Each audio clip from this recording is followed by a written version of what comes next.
Can they hear me? Can they hear me live out there? Next beat. That ain't the beat I wanted to. Those was wood another beats beat. right Another there. beat. Nope. Give me another beat. Give me another beat. Nope. That's not it. Next beat. That's the beat. Turn it up. Oh, word. Turn it up. I gotta hear it a little louder. Can you make it louder than my headphones? Turn me up in my headphones. I'm still stuck in the 80s/90s. Lottos, kangaroo boots, nanny ghosts, Velas, jumpsuits and troops, Junos, color Levi's, Bugs Bunny sweaters with the rhinestone ring on it. Fighting and making up the next day. Nobody getting shot. Working or hustling to get it, a get got. We had love for the streets, our family, our foes, our friends. For the elderly, pager/payphone, sneaking into Adams Theater, watching Crush grooving tougher than leather, hopping gates out the college port to bang out, cause you don't wanna get caught at mom's crib or at Von's crib, eating funny dinner with the fam, church every Sunday 8 o'clock a.m., and even if I fell asleep in the back row or played sick, no matter what, man, I still had to go 80s, baby. He's a DJ, I'm the rapper. He's a DJ, I'm the rapper. 80s, baby. He's a DJ, I'm the rapper. He's a DJ. Welcome, everybody. This is the X-Cast, episode number 48 of the X-Cast, to be exact. We're coming at you tonight. It's day 4,749 in the search for Tim Chevelday. We have a special episode tonight that is designed for all you nerds out there. All you big-time nerds, all you big-time geeks. If you're not a nerd, don't turn this off yet. But then again, you're listening to a podcast. You're a nerd. Face it. Deal with it, everybody. I'm Josh Houslander, your host. As always, we have our producer, Adam Hernandez, behind the boards and behind the mic. And also tonight, we have a very special guest, future podcaster, enormous nerd, Brad Davis. What is up, Brad? How you doing, man? Pretty good. You know, enormous in a couple ways. 6'5", so maybe I can, maybe just kind of think about that way. Yeah, you can throw it down. You know, right.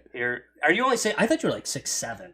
No, looks can be deceiving kind of with that thing. But Okay. I've been going to the gym a lot, so maybe maybe Right I've been intimidating a little bit more. Okay, but, right on. Yeah, I was gonna say I thought you're about 6'7", but I mean I'm like 4'7", so everybody kind of looks like they're 6'7" to me. Right. But yeah, I mean, yeah, you're a big dude, so you're definitely allowed to be a nerd. Right. Like, you know, you can be like the nerdiest guy in the world. You can be wearing like a Bert and Ernie T-shirt. And like, yeah, I don't know about that, but you can be wearing a Queen Amidala hat or something. Well, at a place, and no one's gonna talk crap. They know you can throw down. In high school, I did wear a Darth Vader helmet for homecoming court. I was on the homecoming court, so that was kind of my trade-off. It was, Right on. It was right after the Disney merger there, so it was able to count towards one of the Spirit Week things. Okay, so was that like is that like kind of like being like a Disney princess? Yeah, Like you had to Disney pick like a prince? Disney character or something like that. Right on. I had one of those disturbing horse masks. Those things. It's got the dead eyes on it.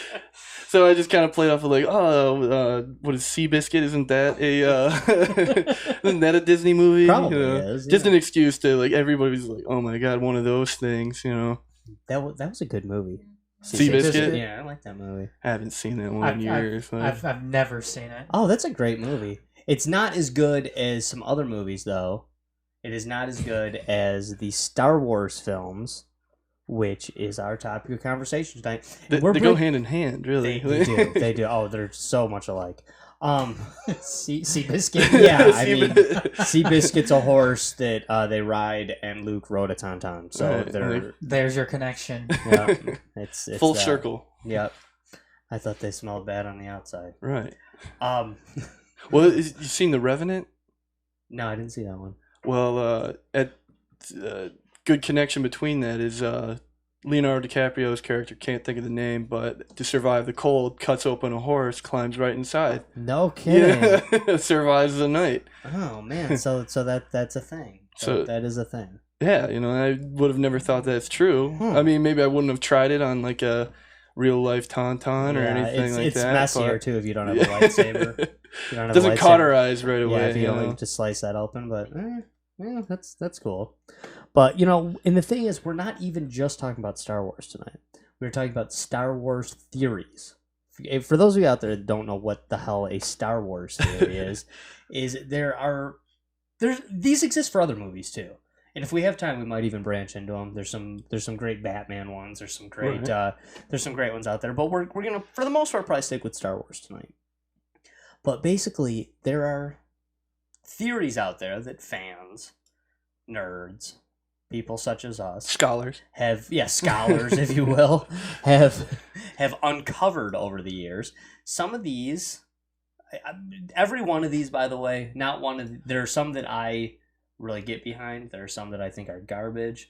There are some I don't really care about either way. I didn't make these up, though. None of these theories are theories I made up.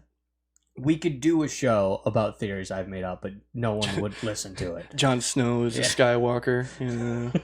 It wouldn't matter. No one would want to hear it. So we're going to kind of try to break down some of these Star Wars theories that other people have talked about over the years. Through the grapevine.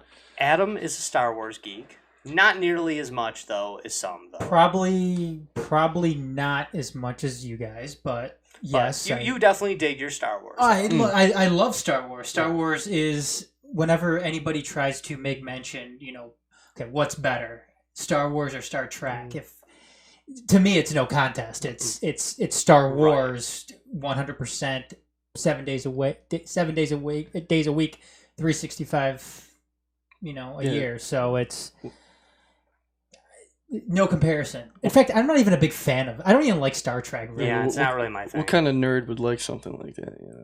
Yeah, it's bunch of losers. Right? I know, but you know what I like. Now that you guys, now that you're talking to me here about this, you know what I like about Star Wars more than I like about Star Trek? What's that? I like the aspect that it's not. There's kind of like a medieval aspect to it, you know? Like, technology is a thing, but it's not everything in the Star Wars universe. Sure. Oh, I mean, yeah, and that's what's cool about Star Wars is that great technology exists. Mm-hmm. Great technology and great spirituality exists, but like in a real world, just because these things exist doesn't mean that everybody has it. Yeah. Exactly. I mean, and the term that film geeks use a lot is a used future.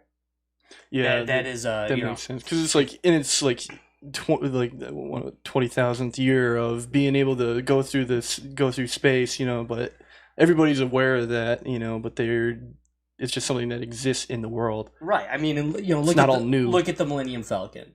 The Millennium Falcon it's a piece of trash. Yeah, I mean, it does something that not anything on Earth can do. It can achieve light speed.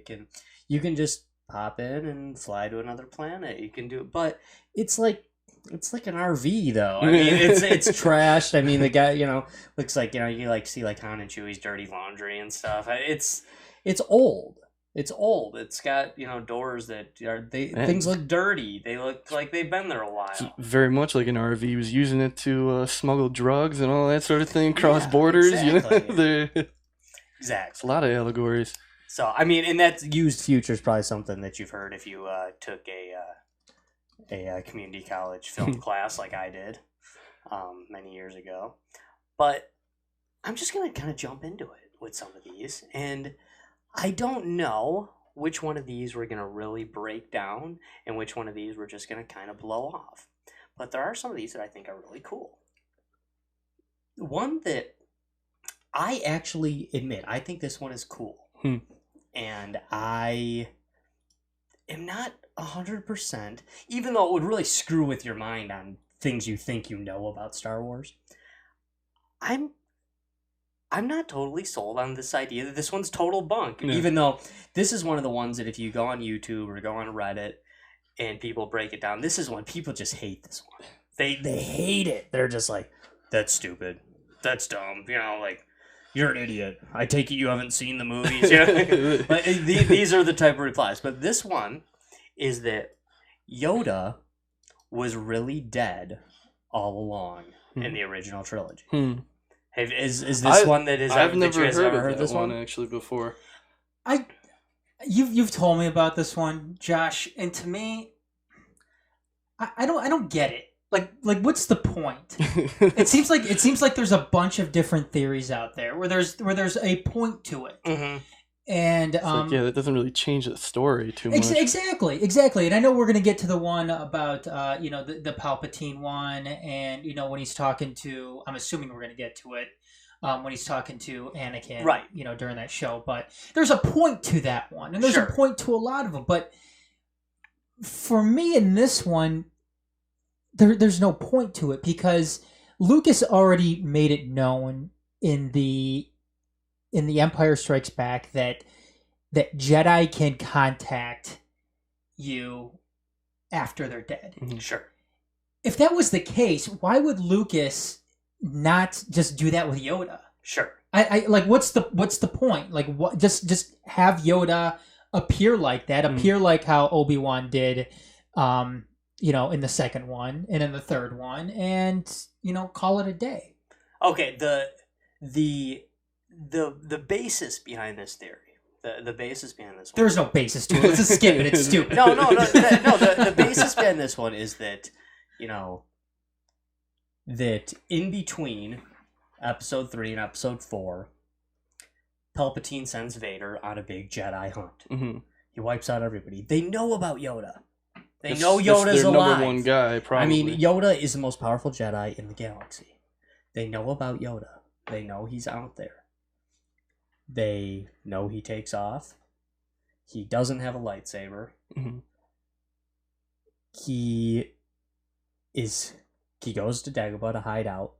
The idea is that Vader finds him. Vader finds him and kills him. And because he has this unfinished business, it's out there. Otherwise, why aren't they still looking for Yoda? And when Vader sees Luke later on and repeats to him, Obi-Wan has taught you well. Mm-hmm. Vader is very surprised that Obi-Wan could have taught Luke so much, such a short period of time.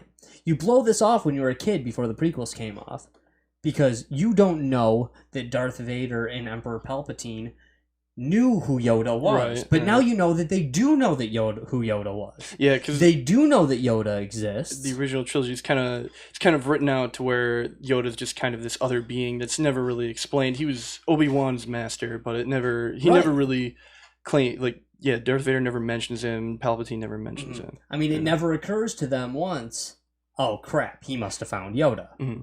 If he learned all this junk, he must have found Yoda. Then you see Luke. He goes into the cave. Mm-hmm. Right? He goes into the cave, fight, and who's there? Well, it's Vader, which is Luke's mind, right? That's what we always think. That's what's in Luke's mind. Or is that the battle being played out that occurred between Vader and Yoda, that is played out over and over again, because that's where Vader killed Yoda?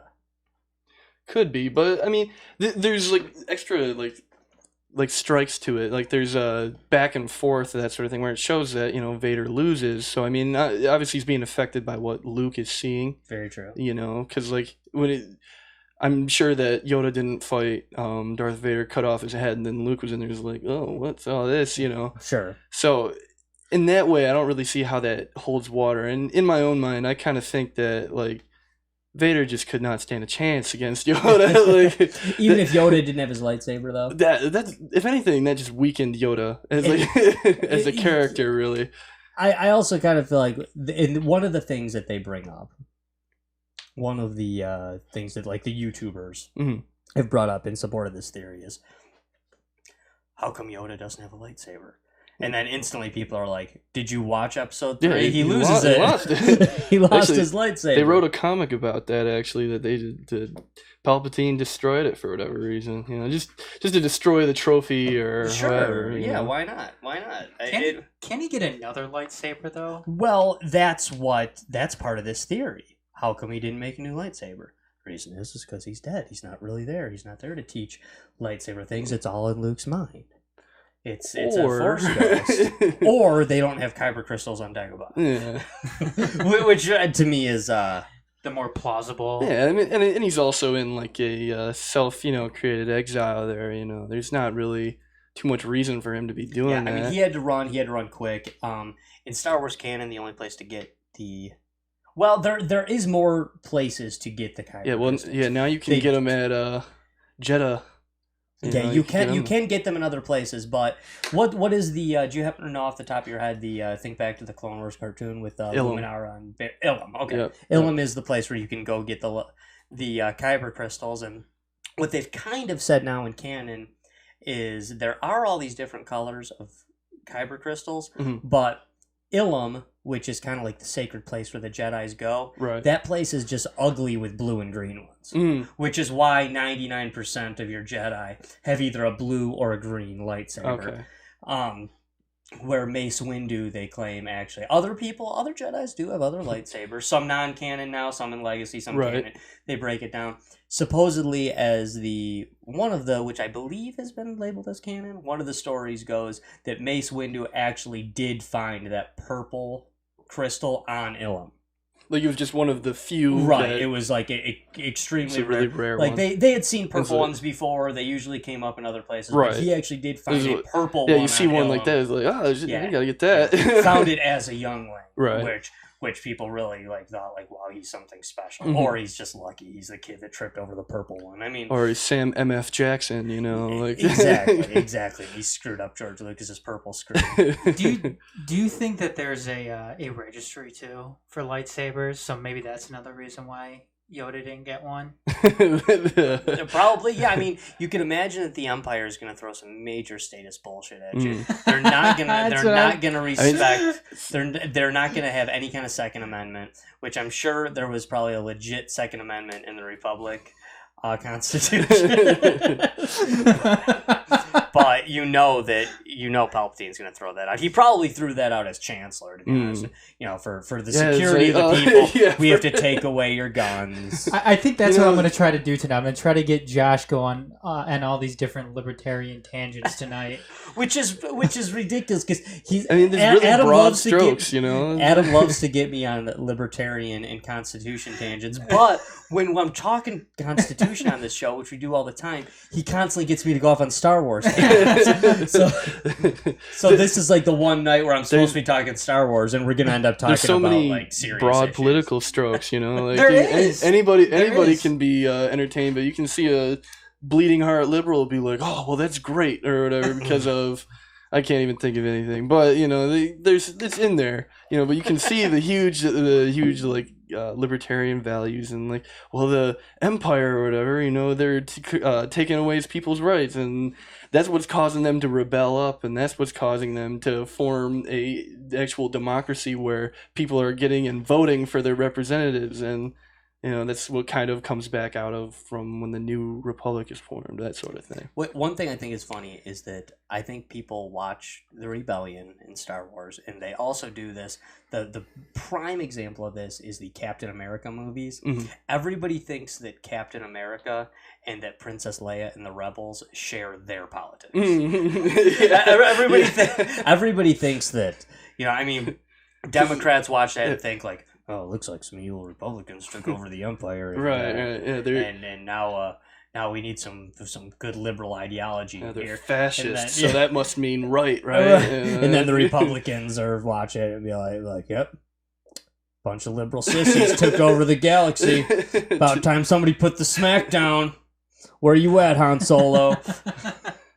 And maybe that is the genius behind it. Which I mean, no matter what you think, though, regardless what you think, you can make an argument for the politics of Princess Leia or Admiral Fox or Padme Amidala, but Han Solo was a libertarian. Right. Okay, that is legit. Okay, I mean.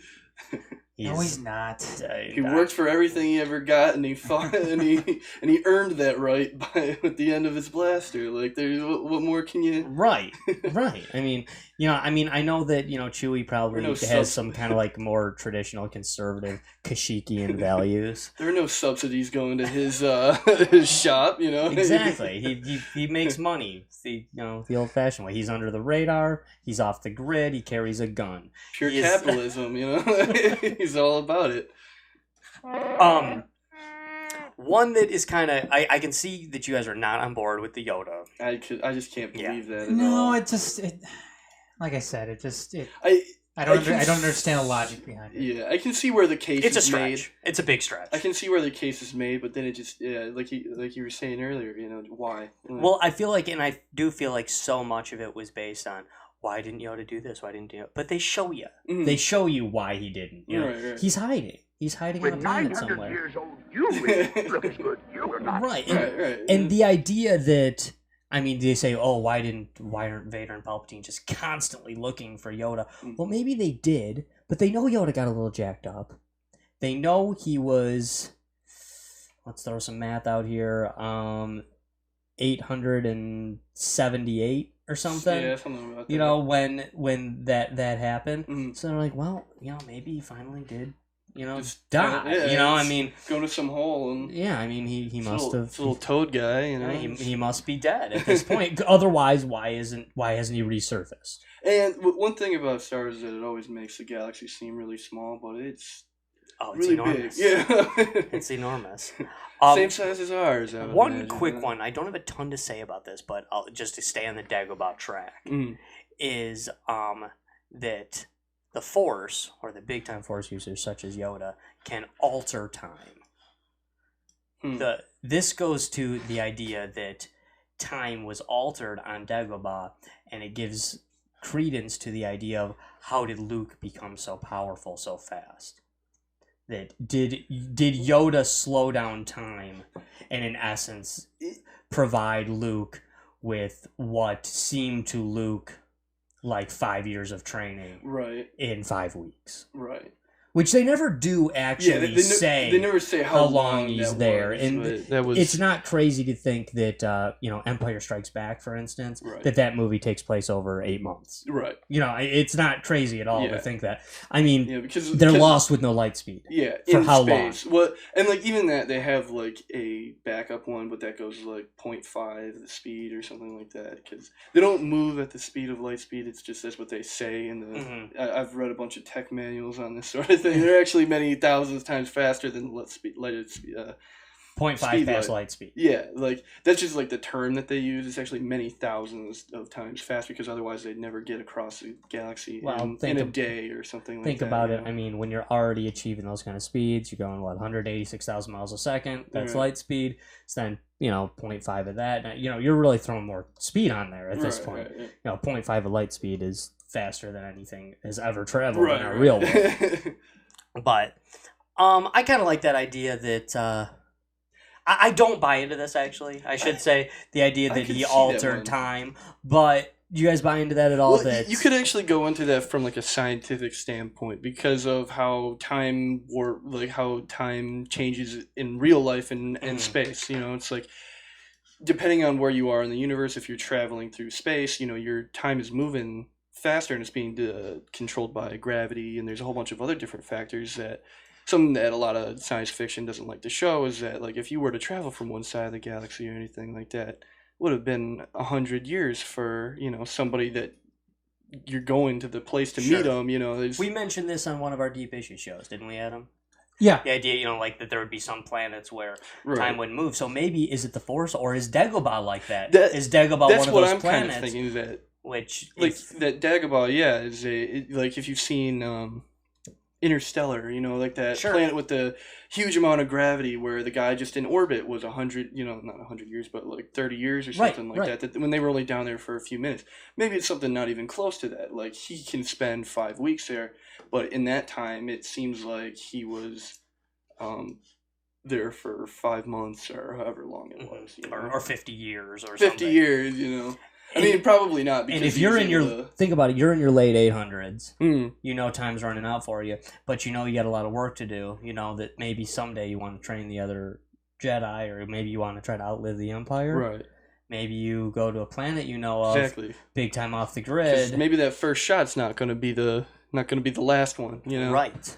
No, I mean, so that's maybe he chose Dagobah for a reason. I could actually see that one. Maybe it's more so of like the scientific aspect of that Mhm. more than just like the all-encompassing force. But maybe it's something that like the force drew him to that planet, because of that. And of course, that's a stretch. I'm sure that's just like And if you go into the old legend stuff that they used to call the Retconning, EU, they used to talk about how Dagobah was a planet that Yoda had discovered decades before, or years before. And, Probably wasn't on and record. he was or drawn something. to it because it had this strong dark. It was once a dark side haven, Okay. which hence the cave. Right. I could see that. They talked about that in some of the comic books that perhaps that are not canon. by the way, Right. But they take a lot of ideas from those ones now, and they're just kind of bringing them back into canon. trivia question for you, Brad. I'm gonna throw you on the spot. Oh. What's Yoda's full name? It's just Yoda, isn't it? Yoda? Do you know this one, Adam? No, I do not. Yoda is his last name. As in Master Oh. Kenobi, Master Jin, Master Windu, Master Right. Yoda. His name is Minch Yoda. I don't like that at all. In the original script, he's talked about as Minch Yoda. Minch. Yeah, in fact, he wasn't just going to be called Minch. God, isn't that a slang word for a woman's private? You know? It might be. It might be. Isn't everything a slang And, word for a woman's private part? I distinctly remember a South Park episode where it was Oprah. You know, Oprah's vagina went on a rampage, and his name was Minji. You know, so. Jude, I'll throw it out real quick then. So, do you know Palpatine's full name? Sheev. Yes. Yes, I do know that one. He got it. Yeah. Nailed it. I don't All right. like that name either. Yeah, it's a dumb name, but hey, redeemed. Right, Consider yeah. yourself redeemed, All right, sir. all right. Let's throw some other. Okay, let's set the stage here. If you guys have listened to this show in the past and we've broken into Star Wars, you know that I am a Force Awakens hater. Didn't care for it. Wasn't my thing. In fact, let's take it a step further. That movie gave me super quintuple space aids. But I'm not the only one out there with an opinion. Brad, you like Force Awakens, I actually right? really liked it. I enjoyed it. I wouldn't say it's my favorite one, but I'd put it probably in my top, maybe 4 or something Okay, like throw that. it on your order real quick. My order would be 5, 3. I'm going to go say Rogue One Okay. after 3. Then 4, 7, 2, 1. Okay, right on. That's a cool order. That is you're out there. That's obviously, you spaced them out a lot. Yeah, because I really like the prequels for what they were. Love them. I used to really like Episode 1, but having watched them recently, it kind of makes me physically ill to get through that movie just because of Jar Jar. It just throws me off so much. And then there's like these weird cuts in the movie that I've started to notice. There's like a scene that's only like a minute and a half long, and then it cuts to something else. Yeah, they do a lot of like wipes. Yeah, a lot of wipes in that. It just doesn't really like. I like Episode 1 still. I still and the reasons that I will break down. I know. Jar Jar sucks. Jar Jar Binks sucks. Darth Maul's pretty cool. Darth Maul was awesome. Darth Maul's only in one movie. Jar Jar Everybody pretends like they love Darth Maul, yet they hate Phantom Menace. Jar Jar It's isn't like, the tough. only thing about that movie that sucks.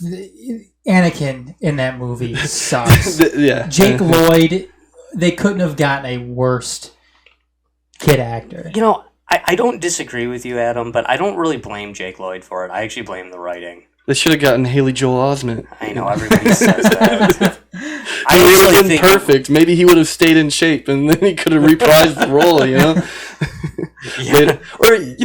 What they should have done is they should have had him not that young, because who wanted to see Darth Vader as a little kid? I agree. I actually totally agree. I think he should have been like 14. I mean, because anybody could if somebody was to see Hitler as a young kid, they'd probably be and not knowing that it's Hitler, it's that's probably an alright kid. He's cute. Yeah. We don't want that. Right. Nobody wants that. But they did want you to like him. But okay, I'm getting some blowback here from Soroka about Jake Lloyd. He says I suck and Jake is amazing. Yeah, I don't like to hate on Jake Lloyd. But one thing I will say doesn't Soroka like some stupid shit though when it comes to Star Wars? Soroka, yes. Yeah, that's what I thought. Yeah, he does. I do feel bad for Jake Lloyd though, because he's gone through a lot, especially after that performance. Everybody just merciless. Kids are merciless, so they just ripped into him for everything. Yeah, I don't like to rip on him either. But let me ask you guys this. Growing up, watching Star Wars Brad, you're a lot younger than us. But watching Star Wars before you watch the prequels, How old did you think Darth Vader was? Wait, in which one? In the original trilogy. In the original? 4, 5, and 6. How old? Because I will go out on a limb and say you never thought about it. No, never. It didn't matter to you. You don't care. So the time frame doesn't matter. They could have made him 14. They could have made him 20. Because as it is... preferred the 20. Okay, so think about it. Break it down. Darth Vader dies at age 45. Not really. He could have been 55. He dies at 45? Yeah, he's 45 when he dies. He looks like he's a lot older. Yeah, he looks like... Well, I mean, he's been... Yeah, I mean, you fall in lava. Right. It's like, pal. But, no, I mean, really, though. He's 45 when he dies there. He could have been 55, which would have put Jake Lloyd at 19 at that stage in the game. Same age as Luke, in essence. Or he could have been 50, which would have put him at 14. Well, at that point. I mean, that could have easily been done. That kind of seems like what he was going for is like the teenage, hero rising up, which was, Luke was 19 or something like that in New Hope. Right. And then whoever old Rey's supposed to be, I'm going to go out on a limb and say 19, even though, I'm sure she's older than that in real life, Probably.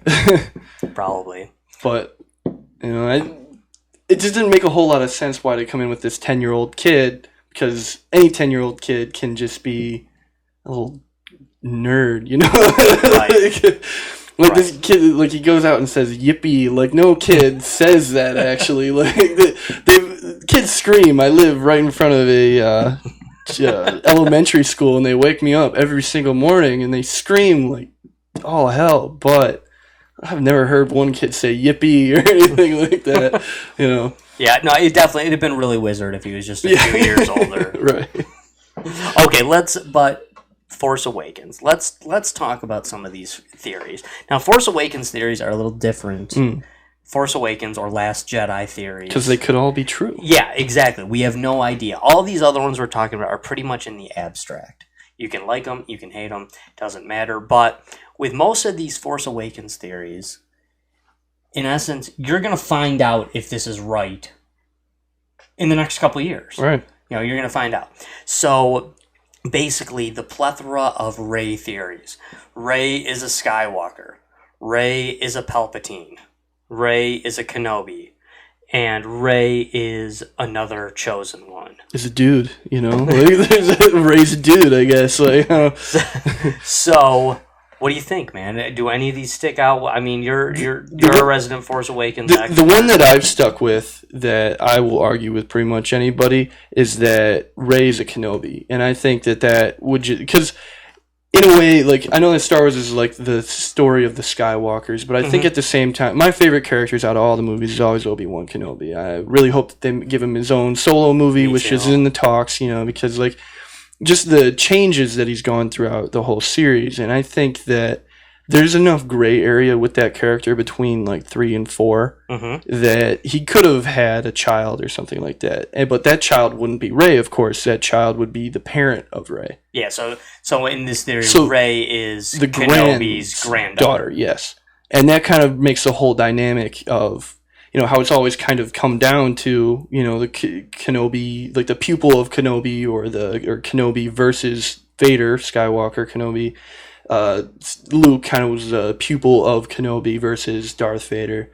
And this one is kind of that clash again of like the ultimate light and ultimate, just gray kind of. Because I wouldn't say that Skywalkers are always bad, because obviously Luke. Right. But there's like this gray area that he falls into, and it just seems like this dynamic that they've been building in all the trilogies is just Kenobi versus Skywalker. Because there's this thing online. It's a video. It's like, what if Star Wars Episode 1 were good? And like just the video in itself is like a little assumptive. That like, well, you obviously didn't like it, but I did like that movie.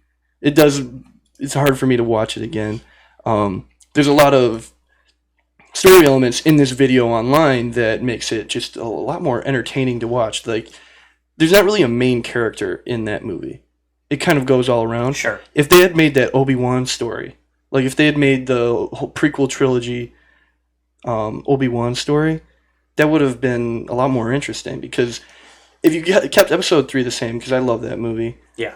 Oh, it's great. It's you great. kind of suggest that, like, if there's kind of a suggestion that, like, maybe Obi-Wan and Padme had an affair or something like that. And there is kind of some subjections of that. In the Clone Wars cartoon, which is canon, Mhm. it was actually canon under George Lucas, and it's accepted as canon under Disney. Yep. So those cartoons, which were cool, they were actually very, very cool. Some of it goes a little far for me sometimes. Sometimes it's a little kiddie. Yeah, and some of them, and then other ones are like really dark. And some of them kind of screw up. Yeah. Screw with stuff that I wish they wouldn't screw with. Right. But for the most part, I mean, and I think most Star Wars fans agree, the Clone Wars cartoons were awesome. They were very cool. Very much. And Obi-Wan has a girlfriend.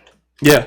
You know, he does. I mean, it was kind of like a past fling that comes back, and then even though he did decide to, I'm going to stick with the Jedi Order, and he when he comes back to her, there's definitely still a connection, a strong connection. You know, definitely a romantic thing there that he's not fighting emotionally. He's just saying, I'm not allowed to do this. I'm a Jedi. Right. But it's not like he's not feeling the emotion. And I think that there is enough kind of gray area with that whole relationship that there could maybe be some illegitimate child of her somewhere, because you don't really find out a lot about that character.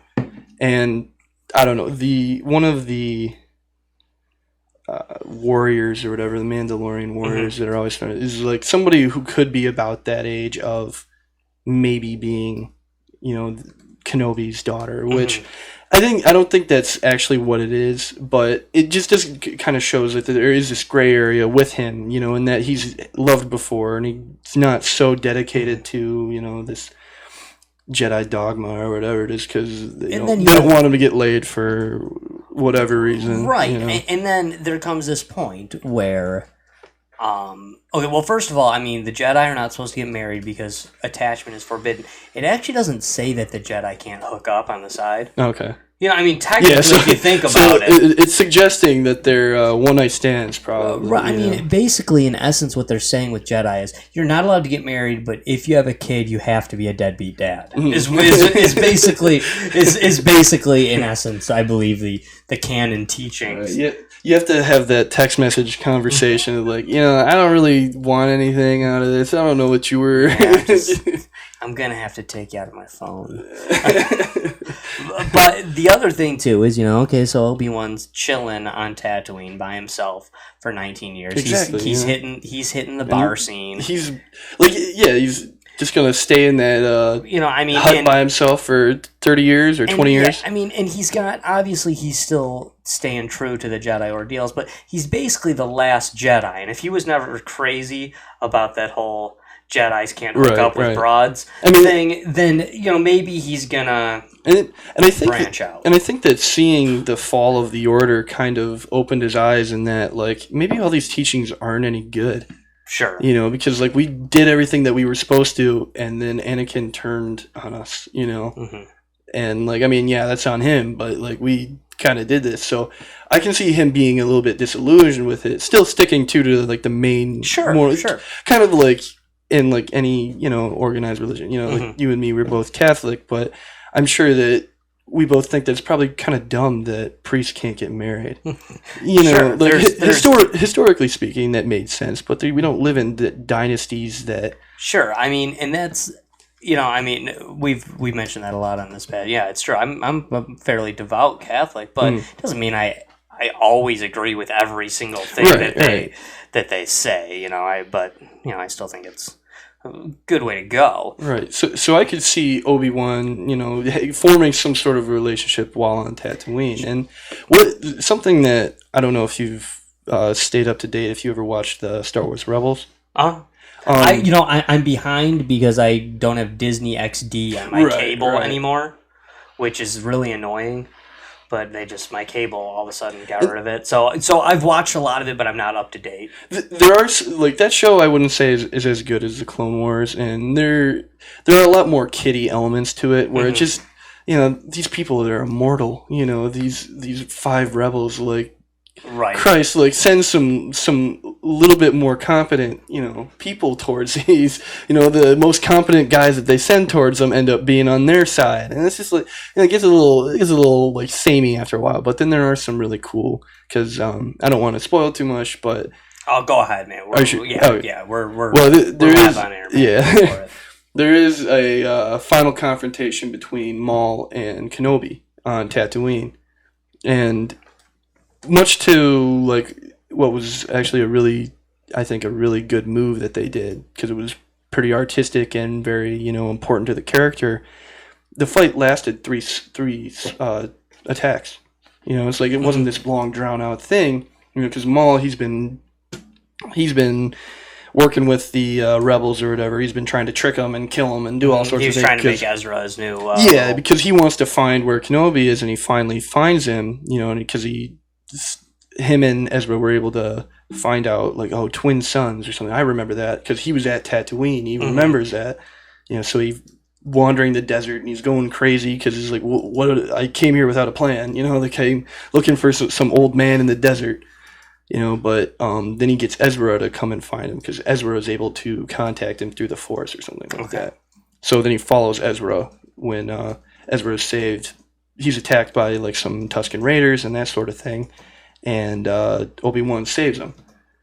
Maul is following him this whole time, and then that's when they come and have the confrontation. And he's so driven by hate and all this sort of thing. He goes to attack Kenobi, and it's like he's crazy moves that he spins around doing all this crap, and Obi-Wan, like, there's a moment where he's like set up in his prequel stage, where it's like the really brash and daring kind of bravado knight, that sort of thing. Then he kind of changes into like the old man stage that he showed when he fought Vader. Sure. But then he Form 3. Yeah. Then he changes it again to the same format that Qui-Gon Jinn used. Okay. So like then he comes through, and Maul actually does the same moves that he did to kill Qui-Gon. Comes through the same exact thing. Is going to hit him with the hilt, and Obi-Wan just cuts right through that.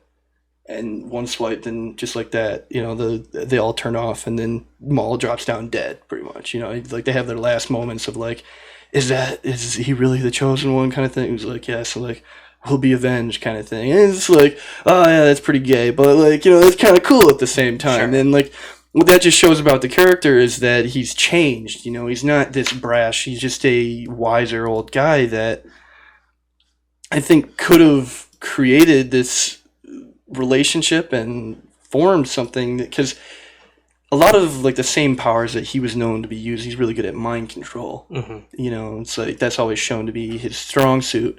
Rey learned the Force like a day ago and is able to convince James Bond Stormtrooper into that was Daniel Craig. Just yeah. That was kind of cool. Convince James Bond Stormtrooper into letting her go. She's known what the Force is for like a day. Yeah, which to me was ludicrous beyond compare. Well, that's the thing. It's like if she's so powerful, and it is the thing.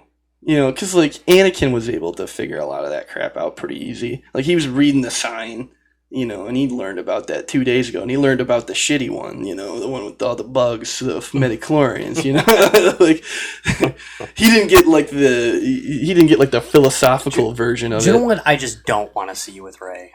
What? If it turns out that Rey is a Skywalker, and that'd be so dumb. Yeah. It's going to be so played. It will just be like to the point where if that was the plan with Episode 7, I hope whoever jumps in changes it. Right. Because they act like it was such a remake. It's such a remake of the original. I can agree with that wholeheartedly. And not a great remake. And I just think, to me, if this just turns out that she's a Skywalker and now she's got to like kill her dad or something. Like, I mean, it's like, stop it. Just stop it. But so you don't buy into Rey's a Palpatine. I don't. Rey was created by the midichlorians. I've seen that by like some of their moves. I've seen all that, and like that's just like that's really grasping at straws. Like the Kenobi one, I think a good argument can be made for that, and then of course the Skywalker one too. But that's just so like I agree with that. Like if they do that, that would be pretty dumb. Right. You know, I mean, I do kind of hope that Luke has a kid somewhere. But, I mean, if you make that the main character of your first movie and then, we don't know who the parents are, you know, but, you know, watch out. Right. Then... Okay, the other one being then, yeah, it'll just be Supreme New Leader Hope. Snoke. Supreme Leader Snoke is the new character. He's the mysterious character in The Force Awakens, and everyone's asking the question, who is Snoke? Now, granted, J.J. Abrams has come right out and said, no, Snoke's a new character you haven't heard of. But people on the internet refuse to hear that. Right. So It's Mace Windu or something. Exactly. So Snoke is Mace Windu. Snoke is Darth Plagueis. He's Yoda, clearly. Snoke is Darth Maul. Snoke is Princess Leia. I watched that one a few weeks ago. Snoke is Vader, but just the bad part of Vader. No. You know, because he's the Force ghost became Vader, but then Right. the evil was the remnant. Snoke is Palpatine. Not quite sure. Snoke is Jar Jar Binks. Snoke is Strong case. Snoke is the son of Mortis, which that one actually would be kind of cool if you actually followed that the whole son of Mortis thing. Snoke is Anakin's evil twin. Snoke is another one that would be kind of anticlimactic, but perhaps cool. I guess is Snoke is just a Sith holocron. He's not even there. He's just That'd be kind of cool. I mean, that Kylo Ren is just the man behind the strings. You know, don't pay attention to the guy behind the curtain kind of deal. Right. That he just is learning the dark side through a Sith holocron. Right. That Luke would have undoubtedly uncovered when he started, bringing the libraries back and restarting the Jedi Order.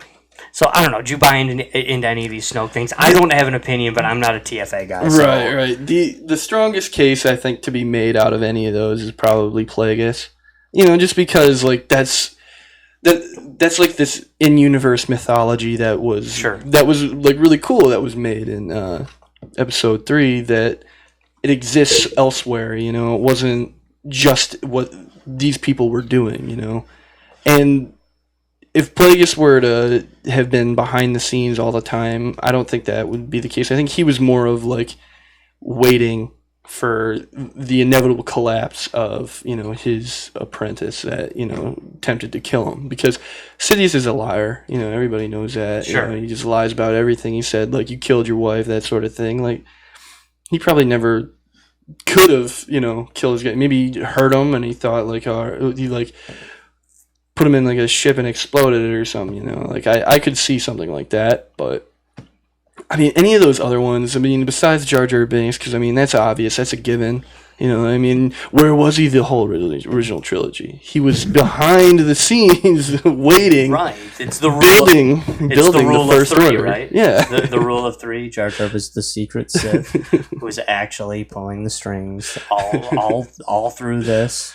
That would have been a pretty interesting one. Had that which in the canon books they just kind of threw in like a Jar Jar thing recently that was actually really dumb. he was a homeless clown or something. Right. So if you go off of that, then that has been debunked. The whole Jar Jar Binks, aside from the Snoke thing, the whole Jar Jar Binks is the Sith Lord, which are hilarious. If you go just because the reason the whole Jar Jar Binks is a Sith Lord is a great Star Wars theory is because it's dumb. It's designed to be dumb. Right. The guy that created it doesn't really think that. Yeah, he's being stupid, but it's so well thought out, and the holes in it are far smaller than the holes in most of these theories that we're going to cover tonight. So this idea that he's out there is.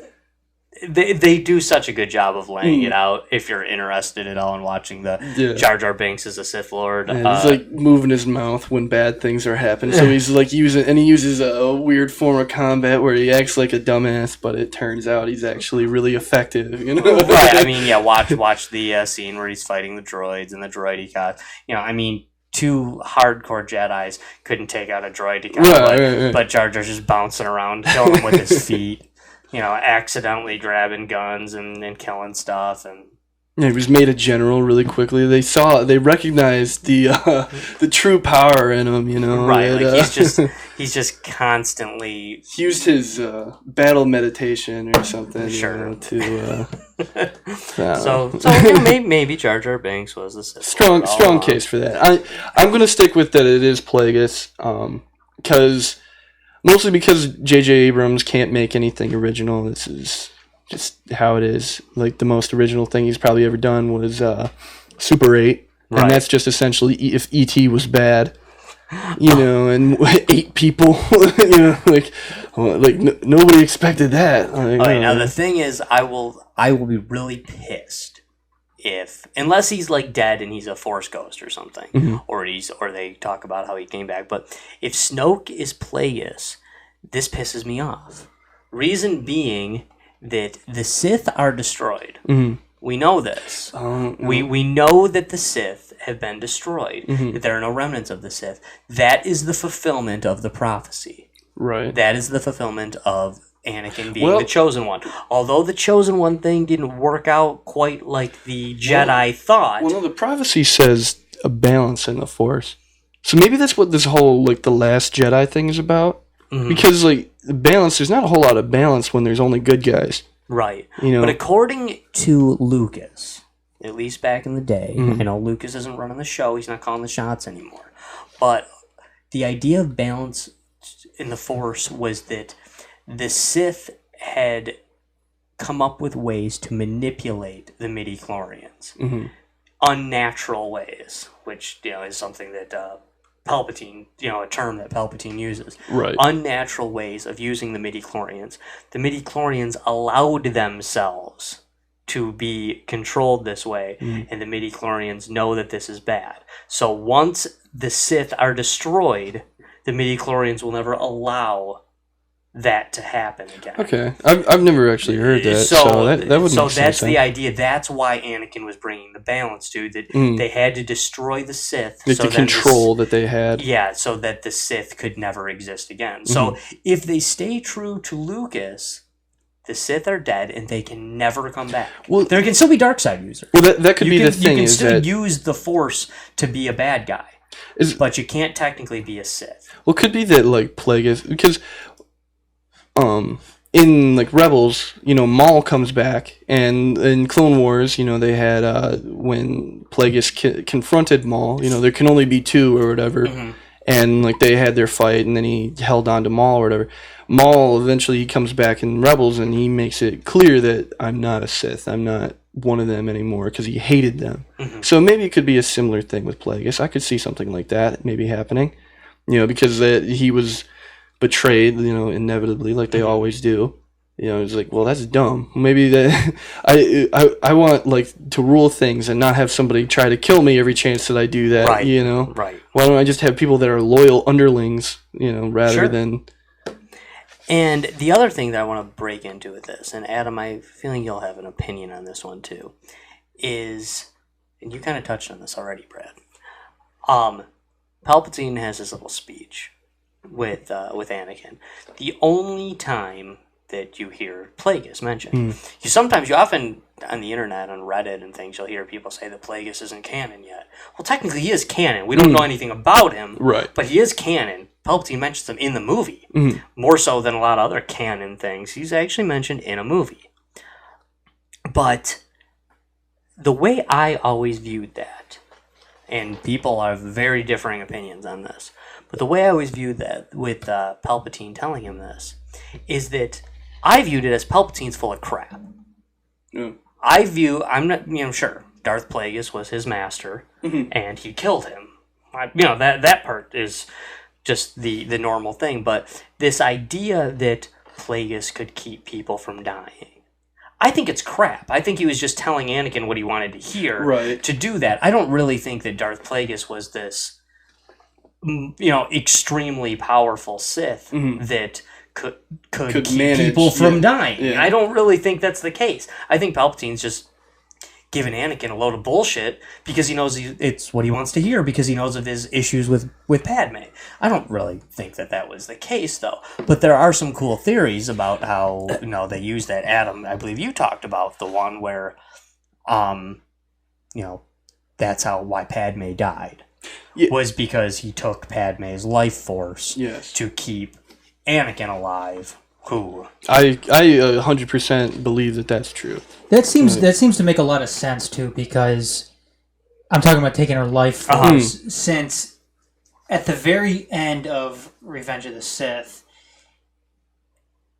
Padme is having Luke and Leia, and the robot doctors come out and say, she's healthy, but for some unknown reason we're losing her. Well, what's that unknown reason? Yeah, like these are robots. They should be able to read that.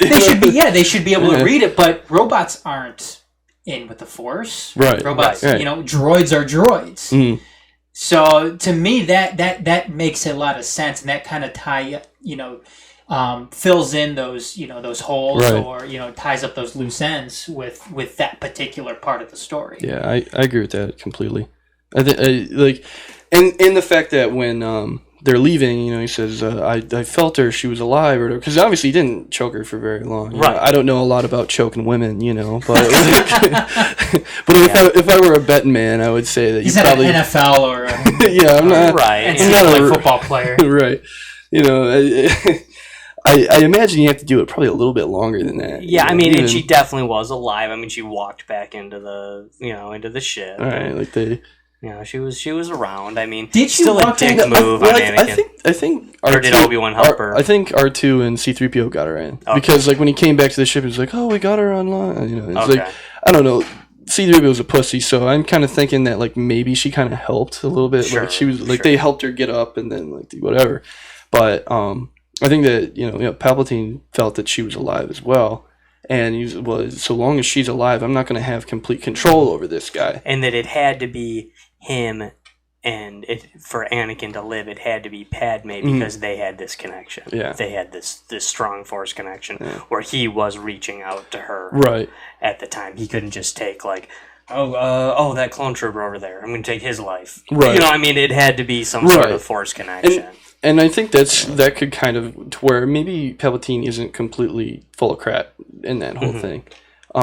It's that maybe in the same way that Obi-Wan said that Darth Vader killed your father, it's that's from a certain point of view that is true. It's he could keep those he loved from dying. From a certain point of view by killing somebody that they loved kind of deal. And that would kind of be the Sith way. Yeah. It? And that would, this kind of draining force that exists, that would make a lot of sense. So I think it is possible maybe that Palpatine, I think that he learned that, but it wasn't all that he was hoping it to be, but he left that kind of out of the story, because otherwise, in a sense, he was full of crap in that he's leaving very important details out of it. We could maybe keep her alive, at the expense of you. Sure. Something maybe at like the that. expense of one of those kids. Or something. it's I hope you're like a barren, barren womb after that.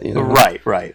So I mean like I said, I always thought that he was full of crap and making up that power completely, but it was when Adam brought that theory to my attention a few months back that I really thought hey, that makes a whole lot of sense though.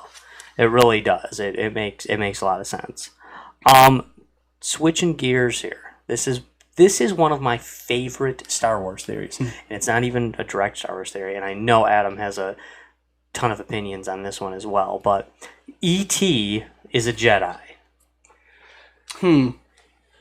This one, I am on board with this one. I do know the connection between the two universes, because you can see in the Phantom Menace there are little E.T. aliens in there. But, I mean, I haven't seen E.T. in... I mean, basically, like Brad is saying, long, in Phantom Menace, when they're in the Senate, you see things that look like E.T. So they're telling you that it's E.T. is from the Star Wars universe. Right. Well, it's I mean, Lucas and Steven Spielberg were... Yeah, they're buds. Yeah, they're buds. They're bud buddies, they... And basically, then with E.T., he's lost. He's lost from somewhere very far away when he gets to Earth. Right. Mm-hmm. And, he sees Yoda, and then he home, yeah. He's drawn to him. And I don't know if that necessarily means that he's a Jedi or anything. Then, okay, what I think is now some people say, "Oh, E.T.'s a Jedi Master." I've heard E.T.'s a Jedi. It's a common one. E.T.'s a Sith Lord. I'm not really sure why that is the case. Because you remember when he killed that kid, and what they say is that he kind of does the Plagueis thing. Oh, he's dying. Yeah, right? because he's forgot dying. about that. But That's in a bit of a essence, stretch. what I think is that E.T.'s like a youngling. Okay. E.T.'s a Padawan. He doesn't really have his Force abilities strong yet. He recognizes Yoda because the younglings all train with Yoda. Right. So he's recognizing Yoda. And yeah, he seems pretty incompetent just in general. He wants to get home. He's kind of goofy. He's kind of kid-like. And he's mastering these Force powers. And what does it culminate in the end to? He gets the kids to levitate. Like, he's mastering that power. If he was a Jedi Master, levitating those bikes would be no big deal. he'd levitate them all day. Right. But no, E.T. really had rein that power in to do that. They show his finger as well, and in a lot of the canon novels and things, there are times when the midi-chlorians will actually have a physical presence, a visual presence, where they will focus themselves on one part of like the finger or the. But I mean, every power E.T. uses could easily be construed as the Force. I mean, it was totally the Force. I see that. And to bring that in, to me, this one it's just legit. To me, he's just a Padawan that got lost. I mean, I can really see that one. I don't know, like, I feel like that's something that can kind of be like retconned in. So even if it wasn't true when they were making the movie, they were like, right, hey, let's do like a little call out to this thing, No, I don't really think that. Retcon is a great word for it, because I don't really think that Steven Spielberg was thinking, I'm making this movie about a Jedi named E.T. I don't really think that was going down, but I think it works. Yeah. I definitely think it works, and it makes me like E.T. better.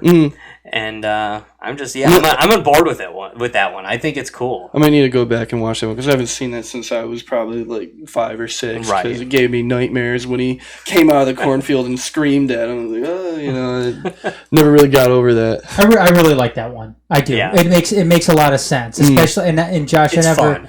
I never thought about the levitating thing too. When he obviously, those who've seen E.T., the famous scene with the bikes and everything.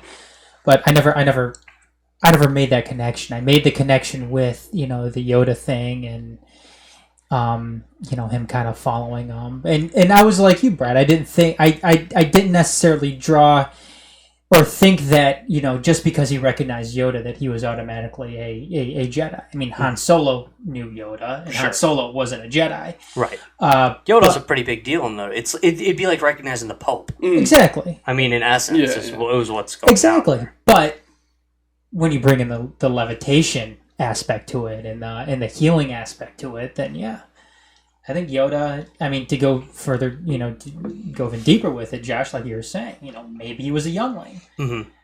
Yeah, he doesn't have a total mastery of this power. Yeah, he doesn't, because, you can't, trick any of the FBI guys looking for him to look the other way, sort of thing. Sure. And something that they kind of have, maybe they say it, but they've definitely hinted at in Star Wars is that, can a Jedi fly?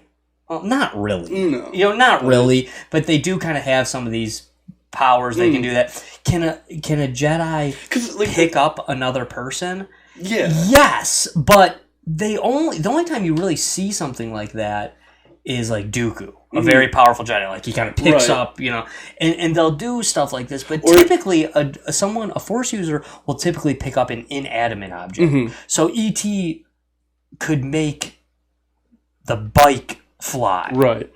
But he couldn't necessarily just make Elliot fly. One of the times that you do see them levitating people a lot is oftentimes in the animated series, but even when they do it in there, it often takes someone who's typically pretty powerful, like Anakin or Obi-Wan. They have to really focus on it, because Dooku, he could just do it nothing. Yeah, and when Dooku does it to Obi-Wan too, he's showing off. He is absolutely showing off to I can do this to another Jedi. Right.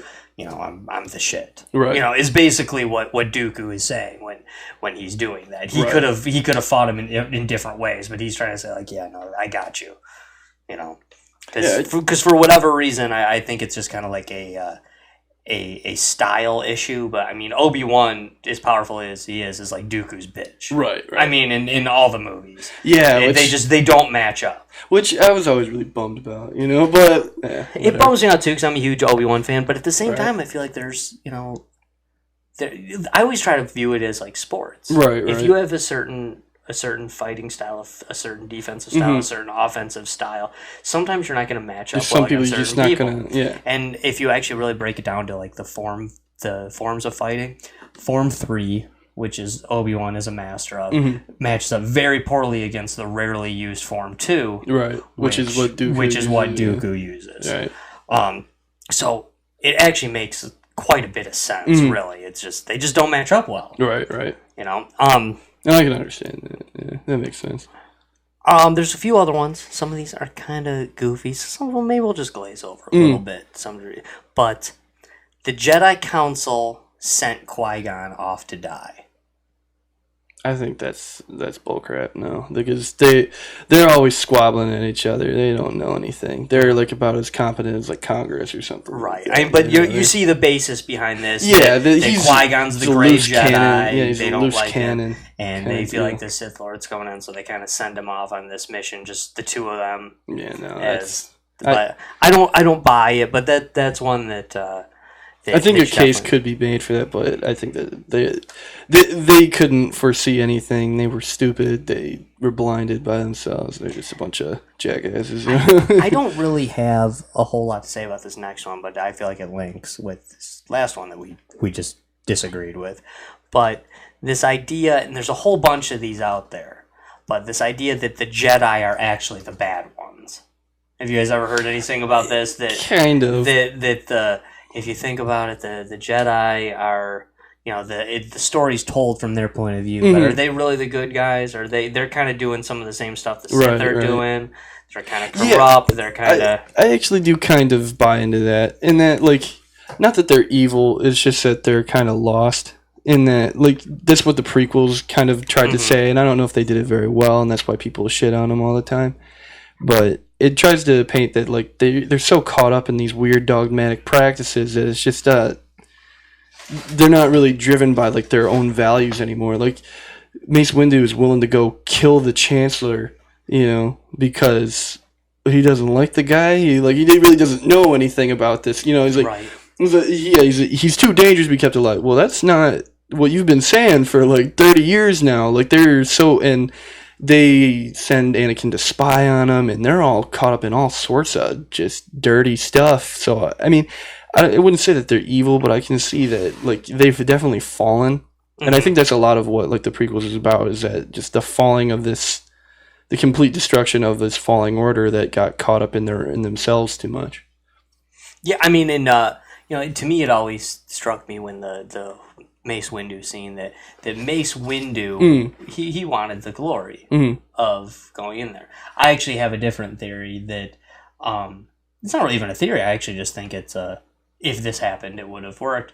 That had Mace Windu brought Anakin with him that day to confront Palpatine.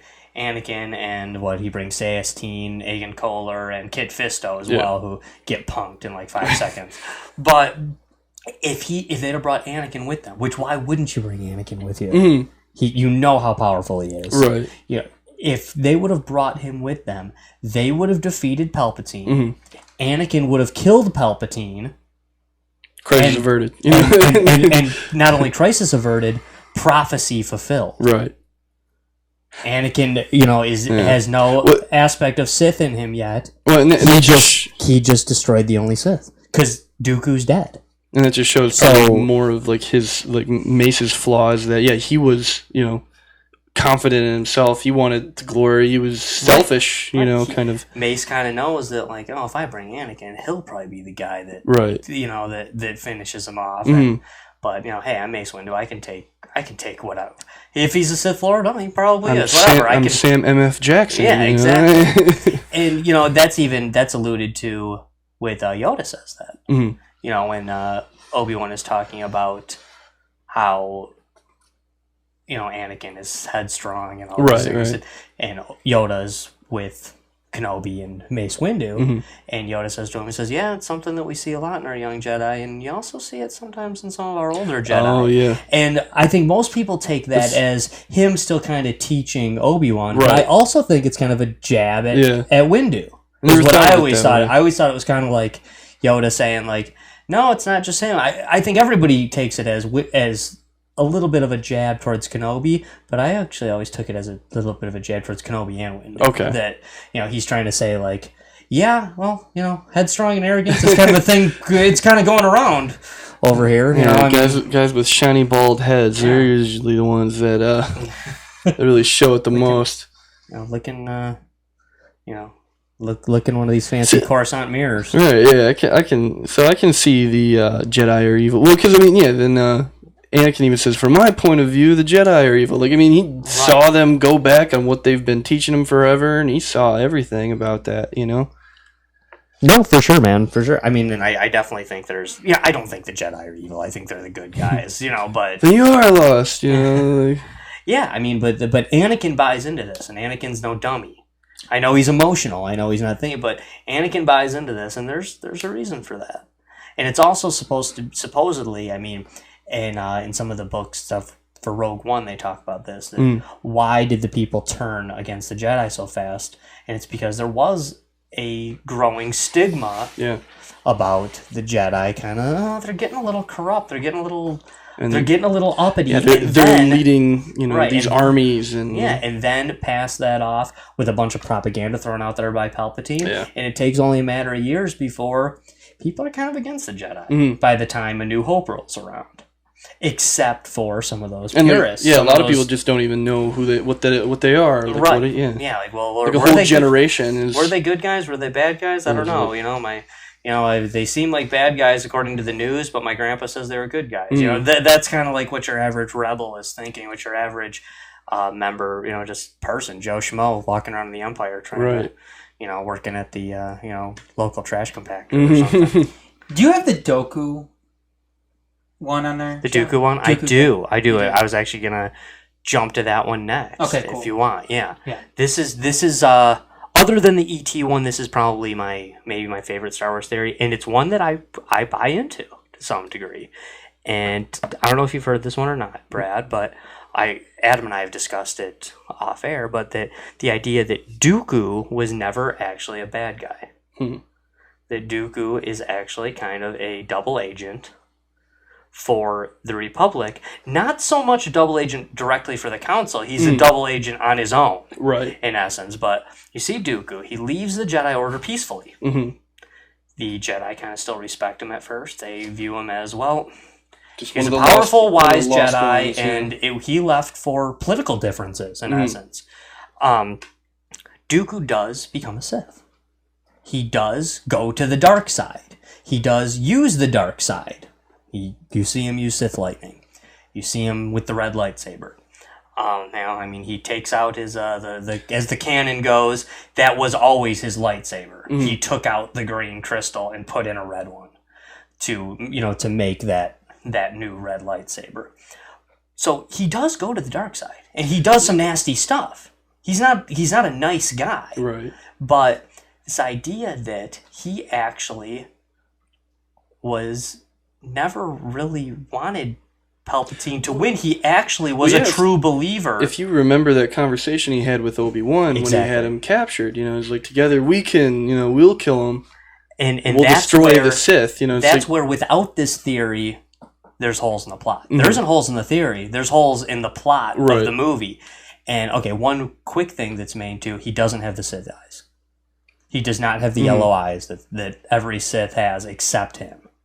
In essence, even Anakin going that quickly. Does Palpatine just wear like some contacts or something, or is he? I think so. You see, can suppress it. You see the I think it's only there when you really are raging. Yeah. When you're really Sith raging, but you see it. You see it in Palpatine. You see it in Anakin almost immediately when he gives himself to the dark side. You see it in Darth Maul. You even see it in Savage Opress, who isn't like a formally trained Sith, but he does become a Sith.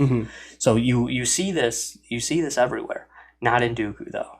Almost like he has not fully given himself to the dark side. Like he's choosing to adapt and use dark side methods when it benefits him. Yeah. He likes the power. Well, he likes the new power. That He actually likes- kind of resonates too with in Lord of the Rings, because Saruman wanted to get rid of. He wanted to fight Mordor with his army. Right. With it's kind of like the same, and Right. both played by the same guy. You know? Man, he's we're basically really nerding out now. well, and that same actor, Christopher Yep, Lee is same both, actor, both yep. dudes. So Right. in that, Excellent bad guy. One of the best bad guys of all time. Dracula. awesome. Yeah. Yeah. Oh, he was great. He was great. I love Christopher Lee. Still holds the Guinness Book of World Records for most movie movies. roles. Yeah, Yeah. most movies ever. Also, was a metal singer. He was. He Really was. weird. No, I'm a huge Christopher Lee fan. That's he was actually a really nice guy too, from what they say. And the reason that people always talk about his Guinness Book of World Records thing, the reason he had that was because he was basically guilted into playing those Dracula roles over and over again. Right. He didn't want to do them for years. He had done it a million times, and basically they went to him and said, "You can quit if you want, but you're going to put all these people out of work. You're going to put all these all these grips, all these all these camera guys, all these extras, all these other actors. Think about the kids. Basically this is how they're feeding their families. Do you really want to do that?" And he was like, "Okay, I'll make another 24 of them, whatever." But we digress. But So yeah, the he main thing- always plays a real shithole, but a real nice guy. yeah, no, they say he's a super nice guy, and hey, he got his great grandkids rich off those Star Wars roles. But in essence, why would Dooku tell Obi-Wan the things he's telling him? Kenobi's in chains, he's captured. He tells him the truth. Mm-hmm. He breaks it down. That is a big secret. Palpatine wouldn't want him to be doing that. I mean, he comes right out and says no. He tells him the truth. And I remember at the time people saying it's kind of discounted later, but Maybe even he's just saying that. I remember the but- night after the night the movie came out, I went to dinner with some people, and my uncle, who used to be on the show, Tip, actually said well, I don't know, is Dooku a good guy though? Yeah. And everyone, all the other nerds, because he's not a huge Star Wars nerd, so no, of course not. Right. But no, there is something to this, that he breaks down exactly what's going on to Kenobi. The only other thing I can think of is if he's truly a Sith. Mm-hmm. The only other thing is that he is trying to convert Kenobi to a Sith because that's how they break it down. And, Right. Then he would just kill Palpatine. and that after he, that. in Dooku's mind, he believes that him and Kenobi together could take Palpatine. Mhm. And now he's the master, Kenobi's the apprentice. But even that, I don't really buy it. There's no reason for him to reveal this other than to hit. And the thing is, Kenobi doesn't bite.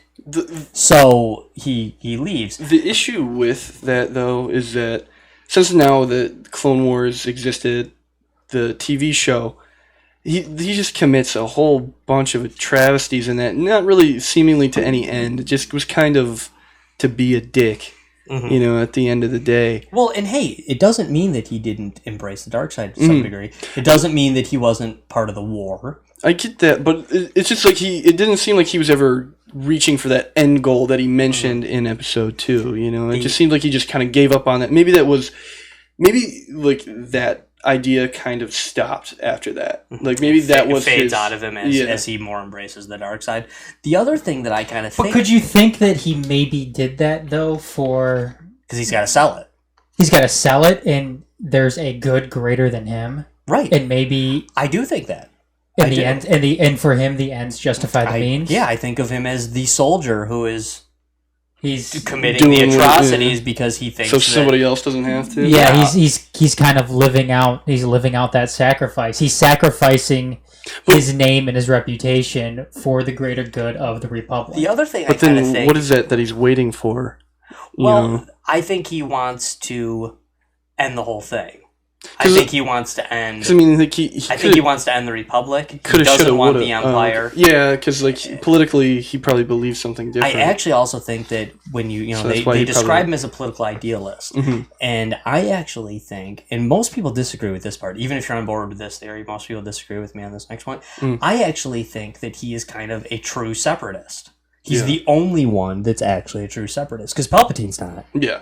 I mean, he's. And all the other guys are just in there for whatever. So I actually think that that Dooku really does believe in the actual separatist thing. He's in league with both sides a little bit, trying to get them to destroy each other. He wants to... The other thing is, too, if you go into the Clone Wars, a complaint I have about the Clone Wars is I think Dooku and Anakin and Obi-Wan fight way too much. Like, it's you know... Yeah, no, definitely. You watch the movies and you think, oh, they met each other twice. They fight here and they fight here. Yeah, no, there's like about 50... They fought like a million times, and it's kind of dumb. Yeah, because like twice as strong since we last fought. It was like last yesterday? Week. Yeah, last week. Been hitting the gym every morning, man. Yeah, it's like I saw you like 6 days ago, Count. Yeah, there was a kid in my high school who he wasn't. I don't know if he was all there, but he was just a moron in general. Him and an equal moron were going to get into a scuffle at the end of the week.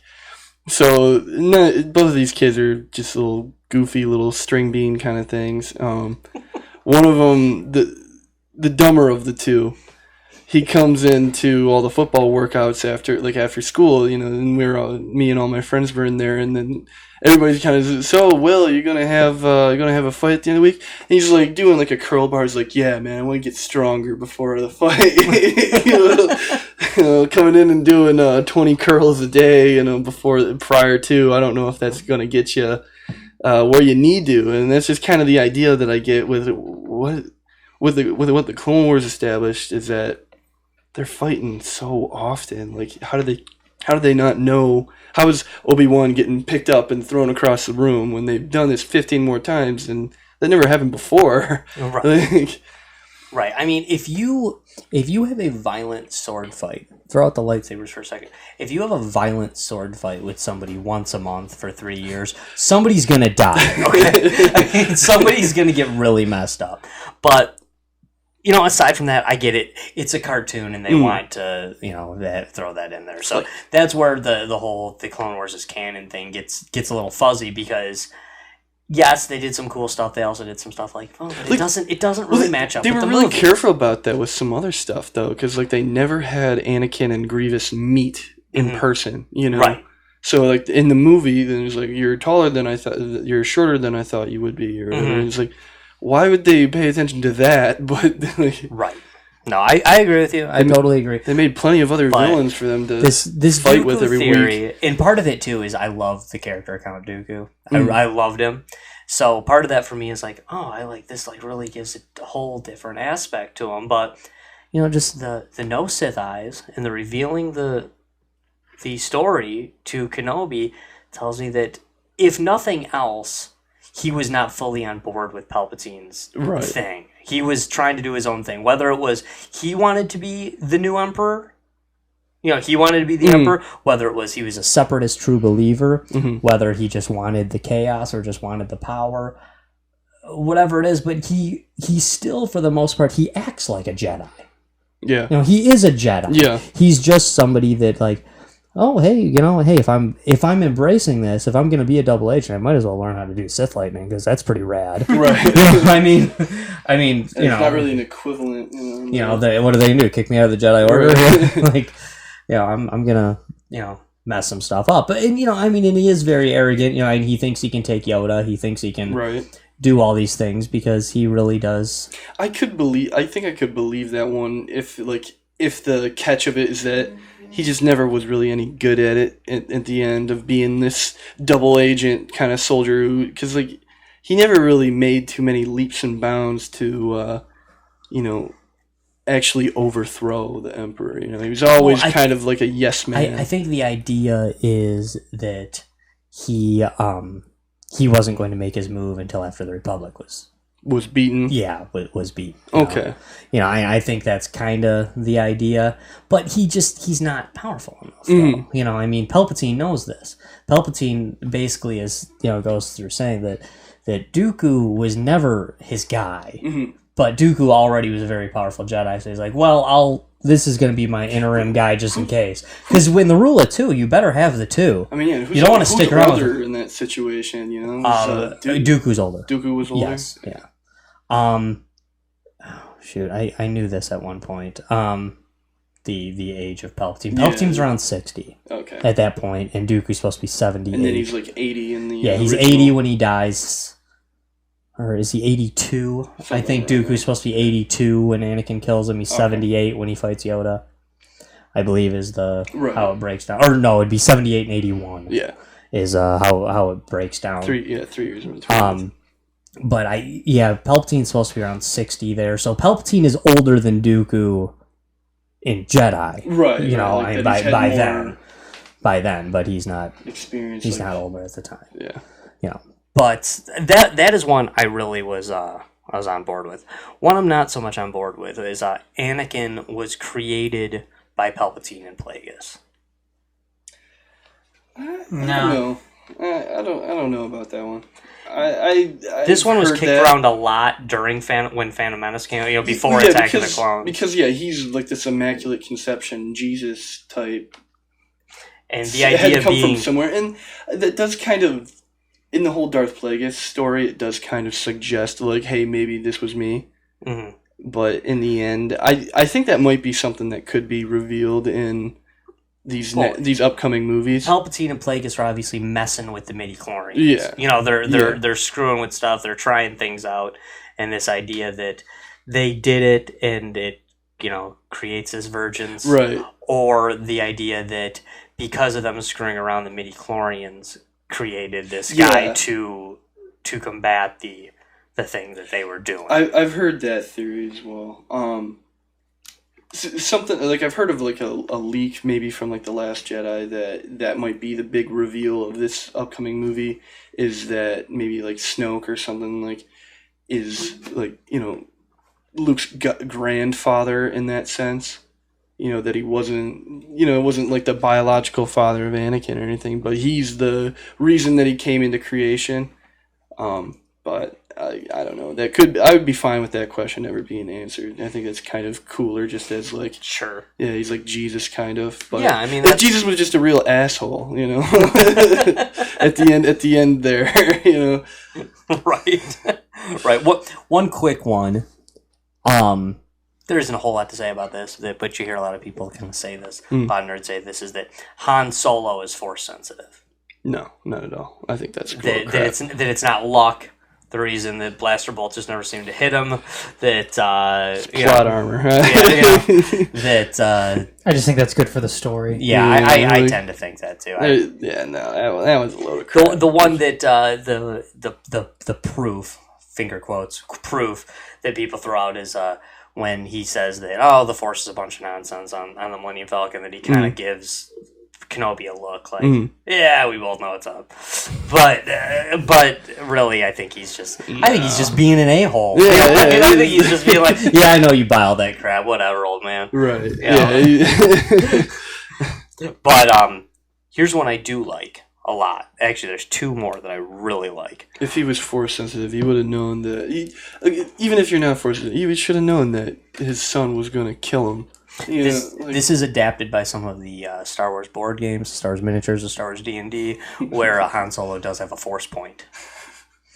Oh, well, You know, okay. and that's Facts, like that. Straight facts.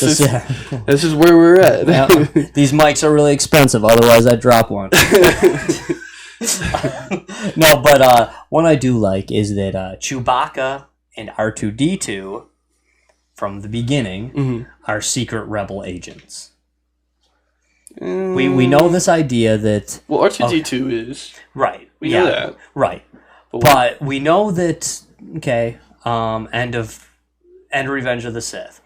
They wipe C-3PO's memory, but not R2-D2's. Right. So R2-D2 knows exactly who Ben Kenobi is. R2-D2 knows who Luke is. He knows why they were going there. Yeah. We know that R2 he's not a secret rebel agent. He actually is a rebel agent. Right. But this idea with Chewie, I mean, we know that Chewie was on board with Yoda. We know he's been around. Is there ever any explanation why Ben was like, I don't remember you? You know, it's like This is where this comes from. Is that that R2 is a secret rebel agent, and that Obi-Wan and him aren't revealing each other. Oh, okay. Because they know who they are. Okay. They know who each other are, could but they can't reveal it because that's going to screw up the whole plan here. Mhm. Bail Organa sent you. You came here to find me. Then where do they go next? They know to go to Mos Eisley. Mhm. They just happen to run into Chewie, who we know is on board with the rebels, Well, even though Han really isn't. What kind of communication can they have like that? Like, do they just hoping every Sunday or every Tuesday we're gonna go check out Mos Eisley, and like every other Tuesday that's when Chewie's there hanging out? Well, I mean, but if Chewie knows that that's one of their many stops, Mm-hmm. and that we just need to be there at this time, he could make that happen. How many times does he need to do that? Well, but he knows it's happening now because he's because- a secret rebel agent. Because of So like, he's being communicated with.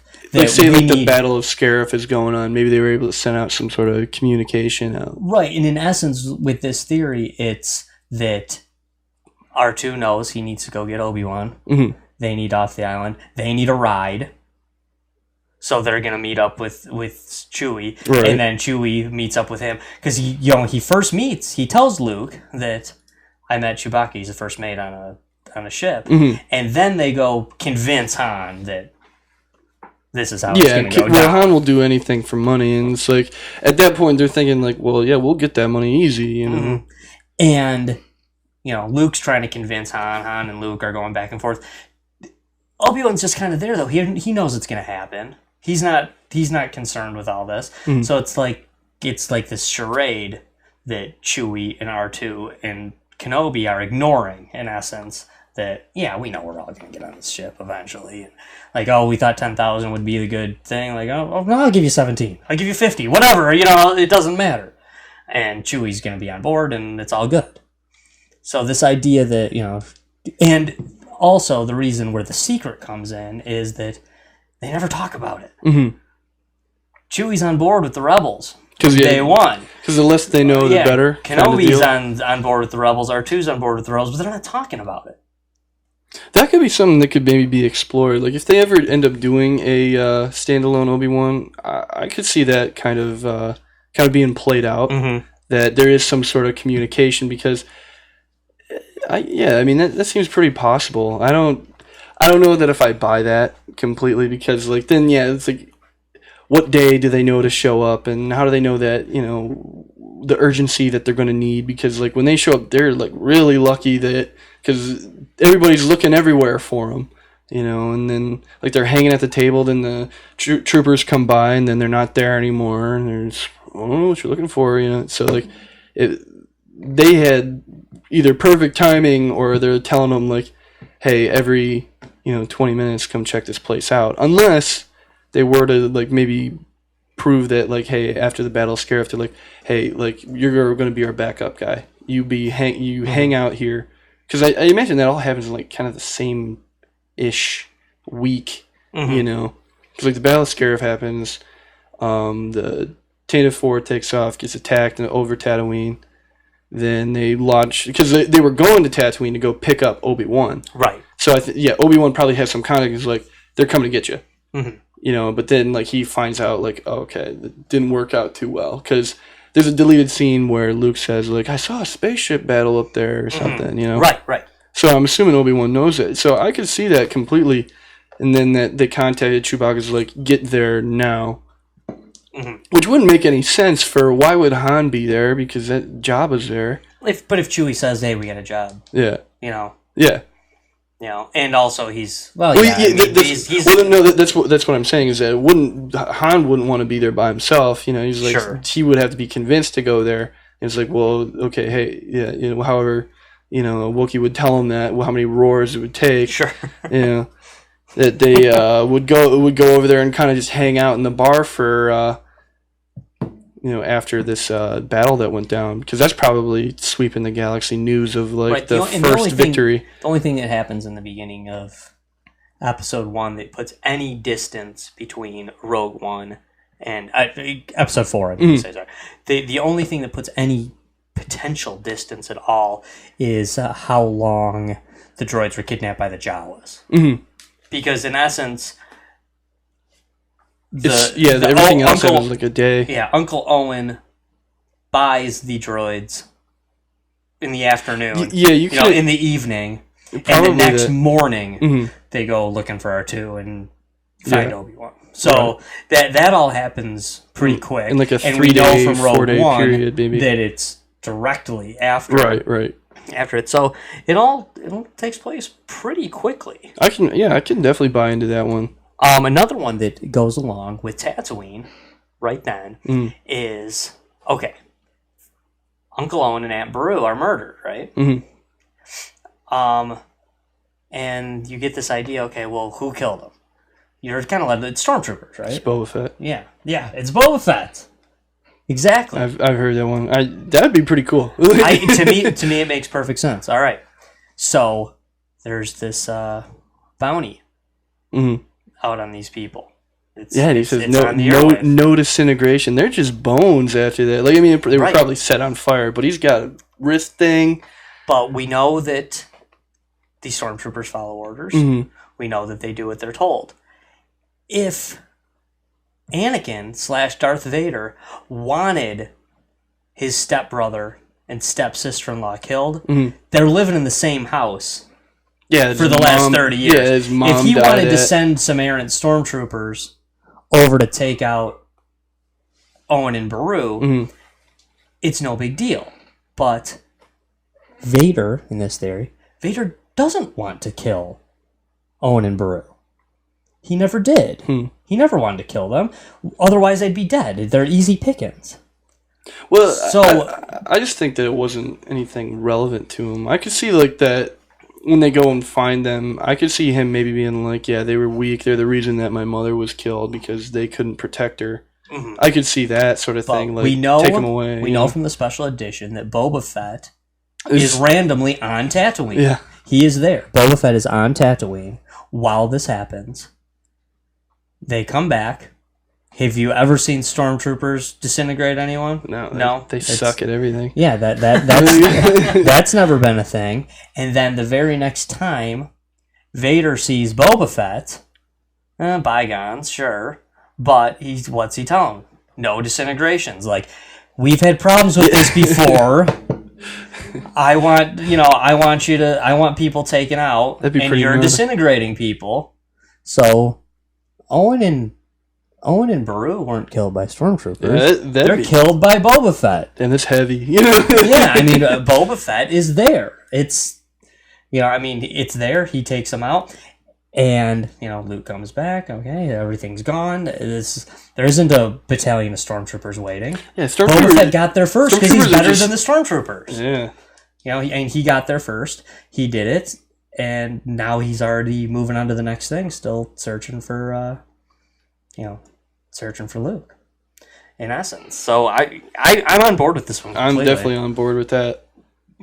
That like, Adam. if anything, that'd just be cooler, and that would make Boba Fett not seem like such a loser. Yeah. If that No, was I love canon. Boba Fett, but I realize that some people are like, "What did he actually do?" He didn't do anything. Yeah. He shot at Luke once.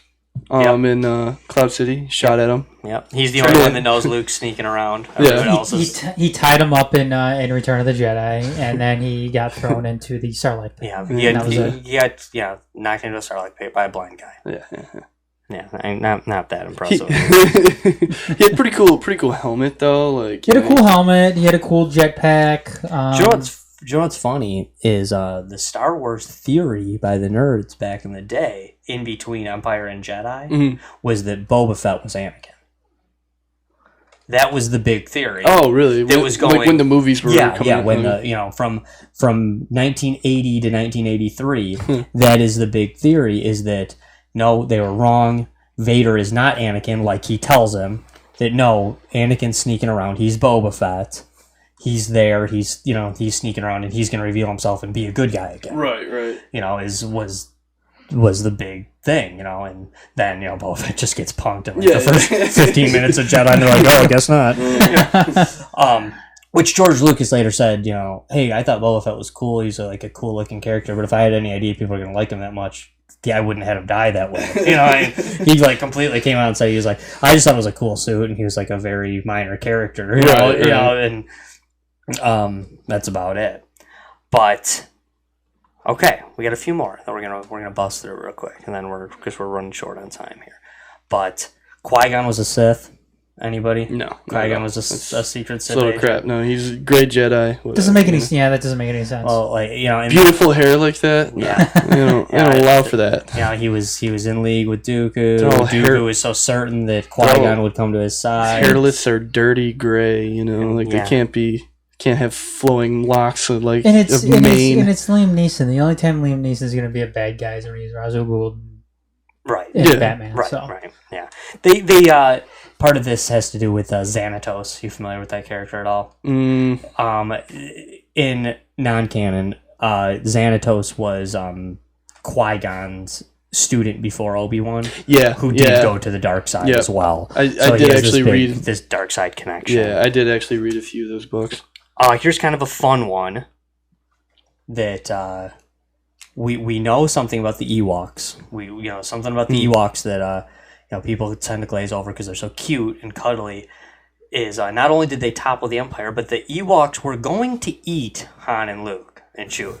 I mean, this is like that was going to happen. They were going to cook them up. I'm I pretty sure they ate a lot of the stormtroopers. And this is the theory: is that at the end when they're playing the drums in the stormtrooper helmets, the Ewoks ate the stormtroopers. I don't see any prisoners towards the end. No, you just see a bunch of empty helmets and a bunch of full Ewoks. I mean, they just fought a battle. They're hungry, and I don't see. What do you was think their promise? What was the feast? And did Luke and Lando and Han partake? I'm just wondering. What was the promise that they did to the little villagers? That they're hey, help us fight all these guys. They're not really bothering you much. They just have their section of the woods. Right. They're not kicking you out of your homes. Come help us beat them, and then. Everything will just be fine. No, they were probably giving like all these prisoners, all that sort of thing. See that army over there? Help us out. Dinner's on us. You know what I'm saying, Wicket? Yeah, that's like the darker, more extremist, side. You know what, man? Chief Trooper doesn't have to know. Hey, Paplu, you hungry? What's up, man? Come on, let's do this. The extremist, dark side of the rebellion that they don't want to show you. Yeah, look at Logray over there with that stick. I know he's hungry. That's how they convinced all of them. Yeah, could be. God. Very well could be. Yeah, it's gruesome. Is Finn Force sensitive? No, not at all. Okay. He's just a pussy, honestly. Okay. No, I honestly like that character. I'm sure you're probably going to say that you don't like him. I didn't dislike Finn as a character. I thought he was useless.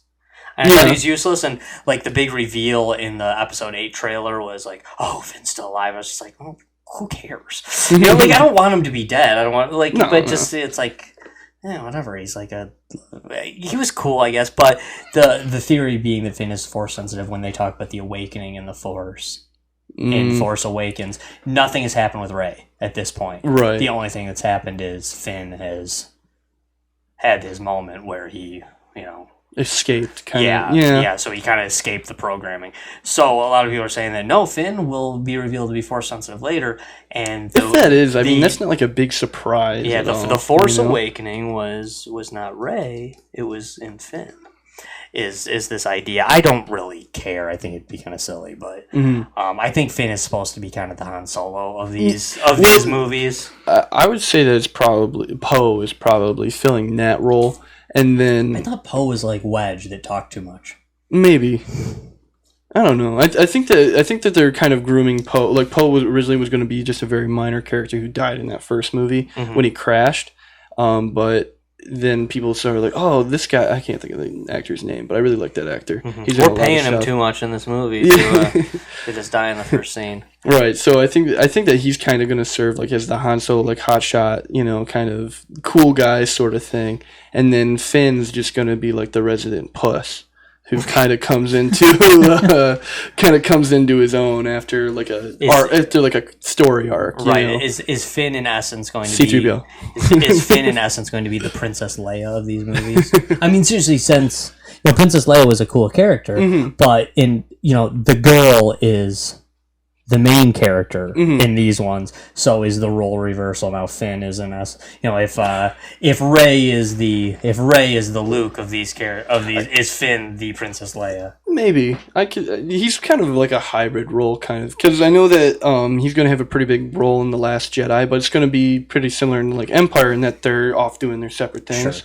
Sure. So Finn, I know, is supposed to be partnered up with this new character that they're introducing, and they're going to be off doing like their own kind of mission thing. So I think that he probably won't be the maybe he won't be as much of the resident puss in this movie. Sure. But, you know, he'll be kind of like a Luke character, but without any, you know, importance. Well, and you know, I know you're saying he's a puss, and I can't really disagree, because I know he's kind of always wanting to get away from the fight, but he really is kind of doing it for like sissy reasons. Where like Han Solo was avoiding the fight, but it wasn't because he was a sissy. Yeah, it was because like F this noise. This is what I signed up for, and that's why I wouldn't equate him to that. I think that he could eventually turn into something like that, but he's kind of like that hybrid kind of like unexpected hero that in the end, you know, he did come back and he did, you know, want to help out. So he's kind of that reluctant, kind of Luke-ish character. I got one last one and I really like this one a lot. In fact, this one I'm sold on and I'm on board with it. And then if we want to wrap up after that with some other little things that Brad or Adam, if you guys got some more. But the last one is, Luke's lightsaber. In Return of the Jedi lightsaber now. We're not talking Anakin and Rey's lightsaber. We're, you know, his original one that they somehow found in Cloud City, but whatever. We're not I'm not trying to rip on Force Awakens again. But Luke's lightsaber. That's a story for another time, okay? We're going to figure it out. All right, Luke's lightsaber is green. Luke has a green lightsaber. The thing was that after Luke loses his lightsaber in Empire, that he goes back to, in the books, he goes back to Obi-Wan's hut. It's Qui-Gon's. It's Qui-Gon's. Yeah, I mean, it's. Have you heard this one at all, Adam? I mean, this has got to be why. You know, Obi-Wan's never used a blue lightsaber, or he's always used a blue lightsaber. Anakin always used a blue lightsaber. They seem to kind of favor the blue thing, but why would Obi-Wan have a random green lightsaber crystal hanging out in his hut? And why wouldn't Luke just? Because it's Qui-Gon's. Well, why wouldn't Luke just use that lightsaber? You know. Well, because that's part of your Jedi's training. I guess, but like that's hard, but, or did Obi-Wan take it apart years ago? Could have. You know, I mean, he took it apart and just put it together and left a little thing. You know, saying maybe like some instructions or something. Yeah, that's what it's in the books. That's what it kind of suggests. They talk about that he has there's one crystal and some instructions on how to make it. And why wouldn't he have Qui-Gon's? He does have Qui-Gon. I know, but that's I agree. I can get on board with this too. Yeah, it makes. And my question for those who don't, you know, believe in this is why wouldn't Obi-Wan not have it? Right, he would, right? I mean, it's perfectly plausible too that it just got lost. But if anybody was going to have it, you would think it'd be Obi-Wan. The only real reason I could think against that is because, well, like. The movie was written afterwards. Like they probably just didn't think about that sort of thing. You know, like probably like everything can be retconned and like Ben doesn't. Almost all of these are retconned in some way, shape, or form. I wish we could have George Lucas on here to. Is this what happened? Well, right. Yeah. Like this one with Luke's lightsaber is Qui-Gon's crystal. I feel like the naysayers have no leg to stand on this one. You know, there's no reason that it wouldn't be. It's got to be. Why would Obi-Wan have a green lightsaber crystal? You don't get more than one as a Jedi. You have to go back to Ilum. But Qui-Gon was his master. He would have kept that as a keepsake for all this time. And you know, then Luke either took it apart or Obi-Wan took it apart years ago because he just thought. Oh, good. Maybe he needed the metal. You know, I mean, he's cash for gold. Yeah, he's stuck on Tatooine. You know, credits are no good there. You know, so. Or maybe he did it to hide it, to smuggle it in somewhere or something. Was to put this crystal in a box or something along those lines. But to me, that's just something when you look at Luke's lightsaber, that's Qui-Gon's crystal in there because Luke never goes to Ilum. They make that very clear. He doesn't go find a lightsaber crystal. He goes back to Obi-Wan's hut and rifles through his his stuff and Right. gets this, this other crystal. And yeah, maybe he did just take it apart and like, oh, I have to construct my own lightsaber. That's part of a Jedi's training. So I'll take apart this one and start from scratch. Or maybe I'll just take it like mostly apart. Yeah. Like, They can do like half the work. yeah, exactly. Come on, I got a rebellion to fight. Right. But anyway, I mean, you guys got a favorite Star Wars theory? You guys got anything else you want to throw out there? I mean, I think that covers pretty much most of them. I can't really think of any other ones besides like maybe this new character that's going to be introduced in The Last Jedi that Benicio del Toro is playing is Ezra from Rebels, or that. Other than that, I can't really think of too many others because that's pretty all-encompassing. All the big ones, anyway, that we just went over. You know what? One I actually forgot to touch on when we were talking Snoke is I actually think Snoke is Ezra. Okay. And the What's other, that? I think that he kind of falls to the dark side, disappears, fades away, and also the Knights of Ren, who is Ezra in love with. He's in love with Sabine Wren from the show. If Sabine falls and has some like untimely death, which then sends Ezra off the deep end into the dark side and into hiding, then he could have the Knights of Ren I could see as a thing. Yes, I realize it's spelled differently. Yeah. I mean, I'm gonna go ahead and say that's probably not it. It's probably not. It's just the one I like the best. Right. I mean, that'd be pretty cool. But, Yeah, it's one I came up with, so I kind of like it. But it's really I don't have a better. I don't have a YouTube video out there that says it better than even the crazy Princess Leia one. That when Ezra's bitching about this thing, Right. that he's being annoying. You can tell that right, that he's about to be Snoke, obviously. Draw the triangles in between his arm, the Illuminati kind of. But we had a news section? Adam, Yeah, a brief yeah, one? yeah, Let's do Around the Empire with Adam. A little in keeping with this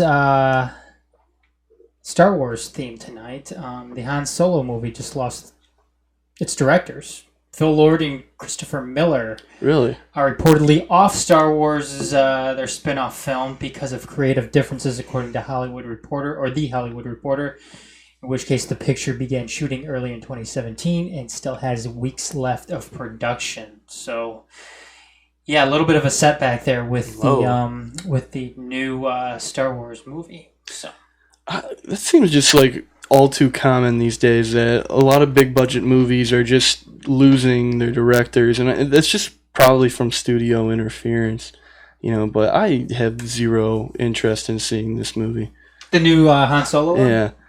It's just His story's, Han Solo is one of my favorite characters ever. his story's been told, it's like, but what about when he was young? It's like, well, he's probably Does it really he's probably pretty cool then too, It's not going to be the same too without Harrison Ford playing. Yeah. No, it's not. I completely agree with you guys. I'm going to see this movie opening night. Yeah, of course. And it might be cool. It's a I given. love Han Solo.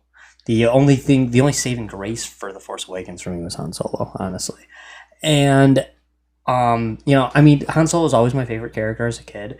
I don't get it. It won't be Harrison Ford. I'm not opposed to them doing it, but to me, the idea that they threw out the idea of a Boba Fett movie, which to me would be awesome, and you got Ewan McGregor sitting at home begging people to do an Obi-Wan movie, and they won't do it.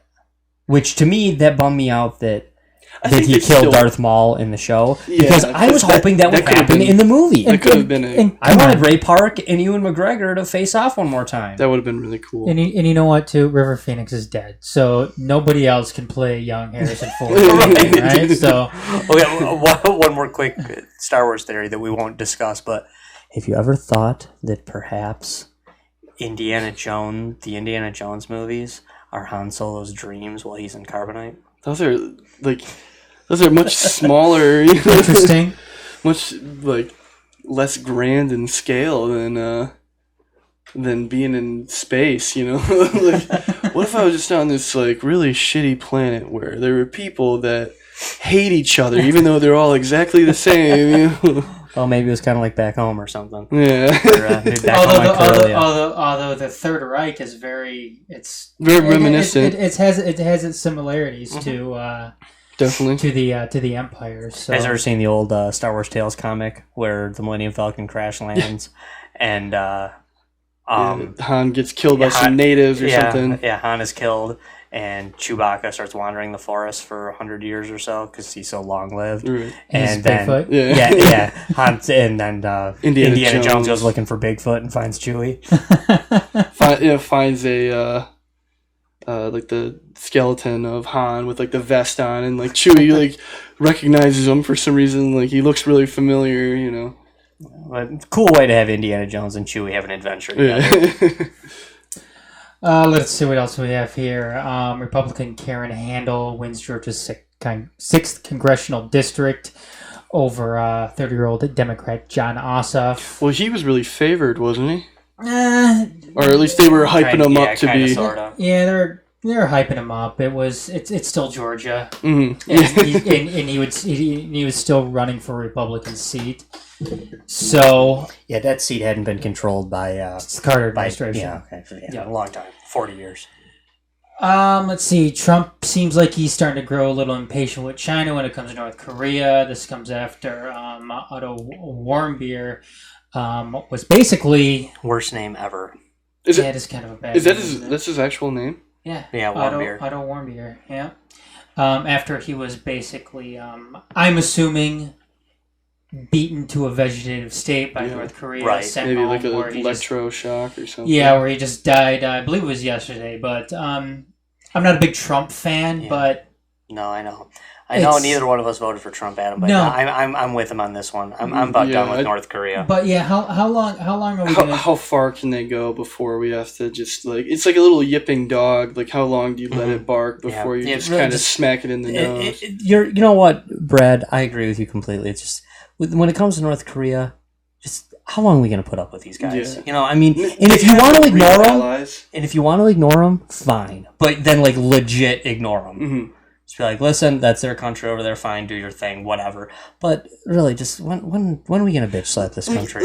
I don't want to get militarily involved with anybody really, but I mean if they're just allowed to kill an American citizen for whatever BS reason they came up with, like For what, taking a poster? propaganda poster off the wall. Mhm. Yeah. If they can, then anyone can, right? And can we have that?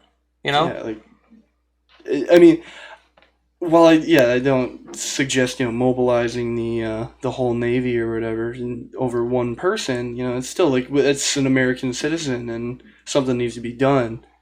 I don't know if that means And just China could take care of this if they wanted to. Yeah, And they why won't. I mean, we could. Come on. This is really is. I kind of. I am. I'm with Trump on this. Where it's like, listen, China, are you our friend or our enemy? Right. Which one is it?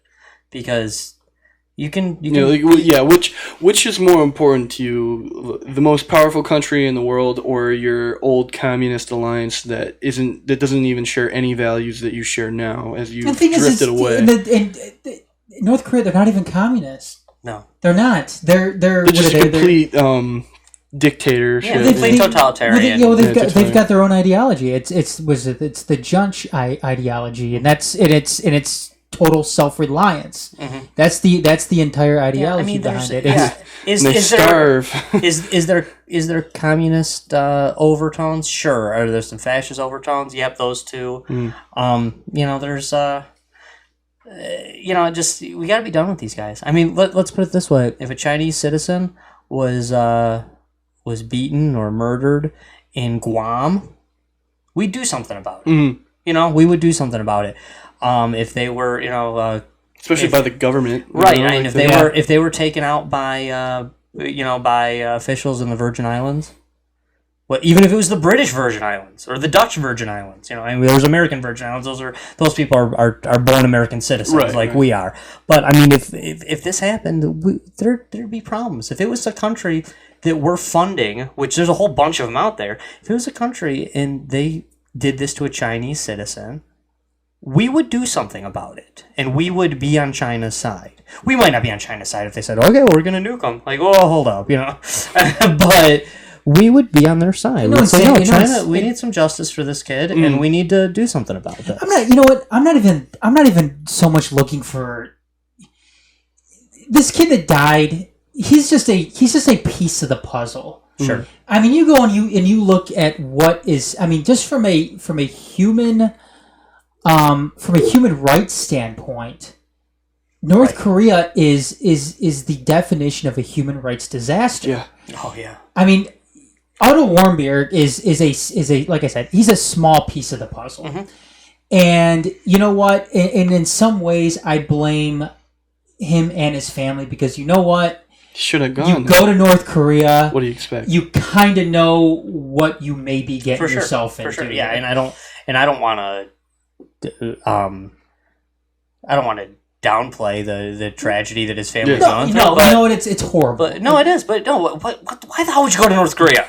Why the hell would you go there? You know, and again, I don't. You wanna, either want to die or you're Dennis Rodman. You I know, mean, that's it's- it. I mean, that's It's kind of. I'm sorry. I know this is a touchy subject, especially with Republicans, but the Benghazi thing. It seems like everybody is surprised that Americans died in Benghazi. Like they're making it out to be like it's it was Pittsburgh. like it's a sandals resort or something too. Right. I mean, there is fighting in the streets. It's Benghazi. right. You know, shit like that is prone to happen there, and just like in North Korea, shit like that is prone to happen. They're gonna look for any reason whatsoever, especially if you're an American, to jail you. Right. No, I mean, in my problems, if I've ever criticized Hillary for Benghazi, it's because she lied about it. Yeah. I mean, when it comes to it was a video that dying caused a protest. in Benghazi, I mean, that does. Like that's I not hate to complete- downplay it like this, but shit happens. Mhm. You know, I mean, like Adam is saying, these are not nice places of the planet. While that is true, one of the biggest issues with Benghazi was that there were soldiers capable of, in a CIA compound a mile away that were capable of going in and rescuing It was mismanaged, and then it was lied about. Yeah. That's So I think it's mostly the mismanagement. I don't know if anybody's really thinking that Benghazi is nice. I think a lot of people do downplay the fact that it's a war zone there. it's a hellhole. It's not good. That there's not stability in the streets anywhere in that whole city.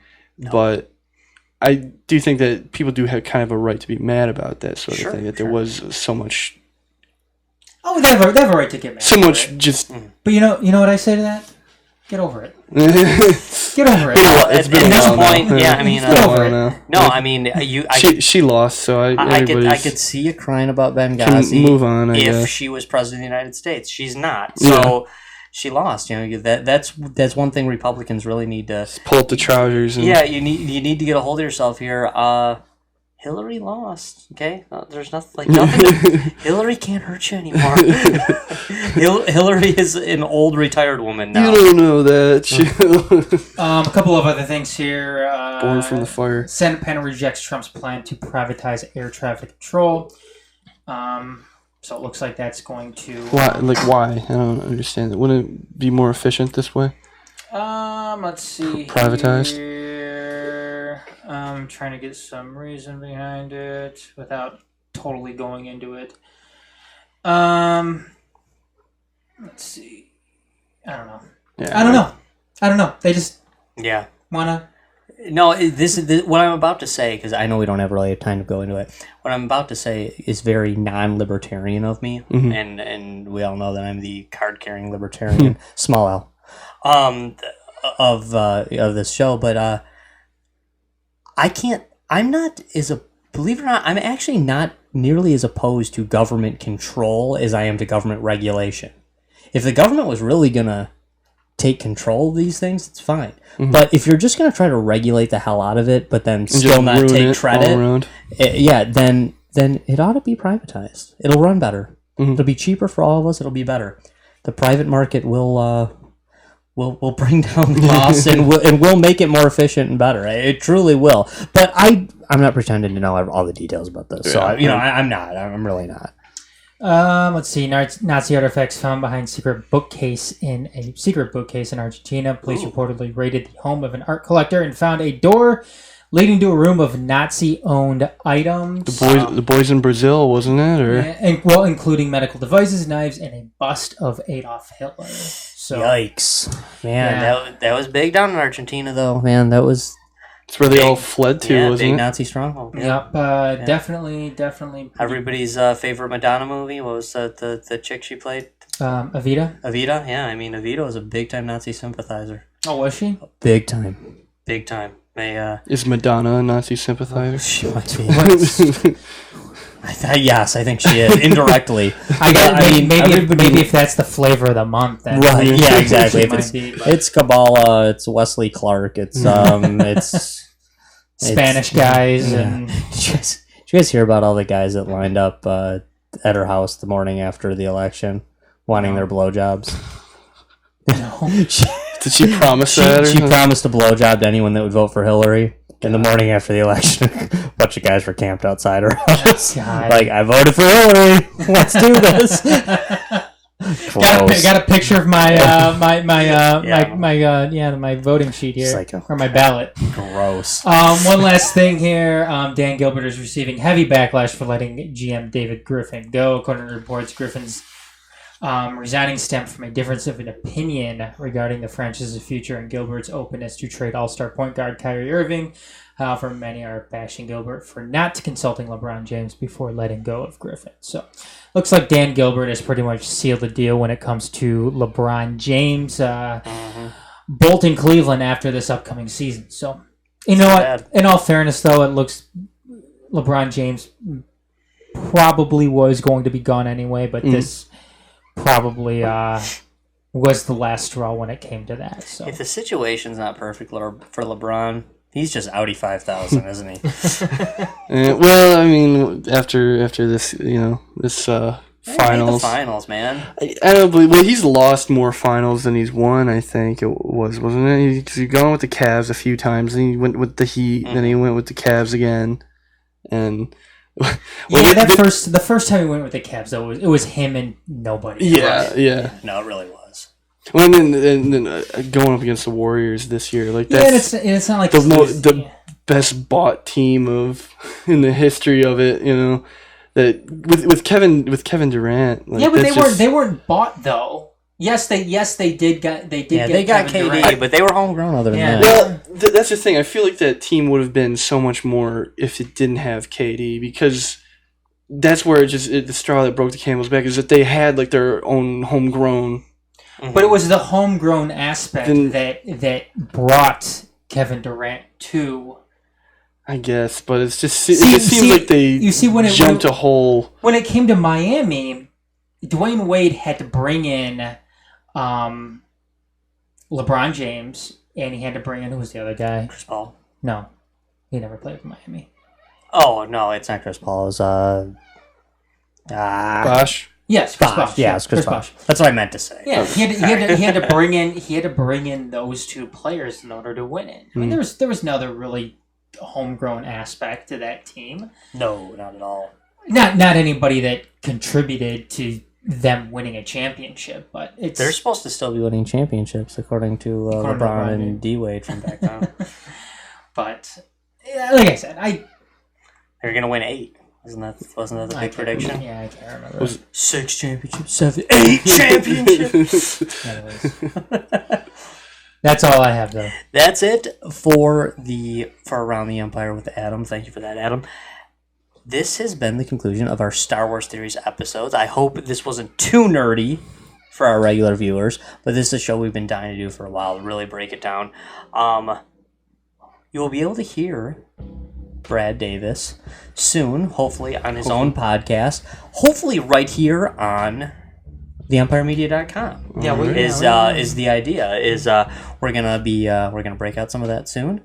He's still working out the kinks on his show, but that is going to happen. And hopefully that show, like I said, will happen right here on theempiremedia.com. Will be available in all the cool places that you can find us. We will be back, Adam and I, next week, same time, for a regular show. And also stay tuned for next month when our next Deep Issues will be Project Blue. Project Bluebeam. Very cool. You know anything about Project Blue Bean? No, what is Brad? it? Oh, Project Blue Bean. You're gonna have to tune in. But this has been fun tonight. Thanks. Tune in next week, and I'd like to have Brad on in the future too, because Love to be back. Brad knows a ton about Star Wars. We could have him on for a lot of different reasons, and like I said, you're gonna have a chance to hear him on his own show. But Love UFC. You know, Yeah, when but- Conor McGregor and Floyd Mayweather ends up happening, that'd be a great one. You know? yeah, probably better for the Majors Live, our sports show here Okay. on the EmpireMedia.com that Adam produces as well. I'd love to have you on and talk about DC Comics though, Oh, yeah. because actually, that. as much as Brad knows about Star Wars, you probably know more about DC Comics, don't you? I mean, or up there I would on say par it's- with anyway. It's around about the same. No, Brad is he's a DC whiz. a closeted nerd. You know. Yeah, I'd no, say. he's been a closeted nerd his whole life, and it's time to come out of the closet, Brad. But thanks to everybody for tuning in. Let us know what your favorite Star Wars theory is. Let us know if you dug this show. Maybe we'll bust out some other theories, because I'd love to break down the many Joker theories, Batman Joker theories, Heath Ledger theories. Those are always great. Definitely don't have time for that tonight, though. But thanks everybody for tuning in. It's been fun. See ya.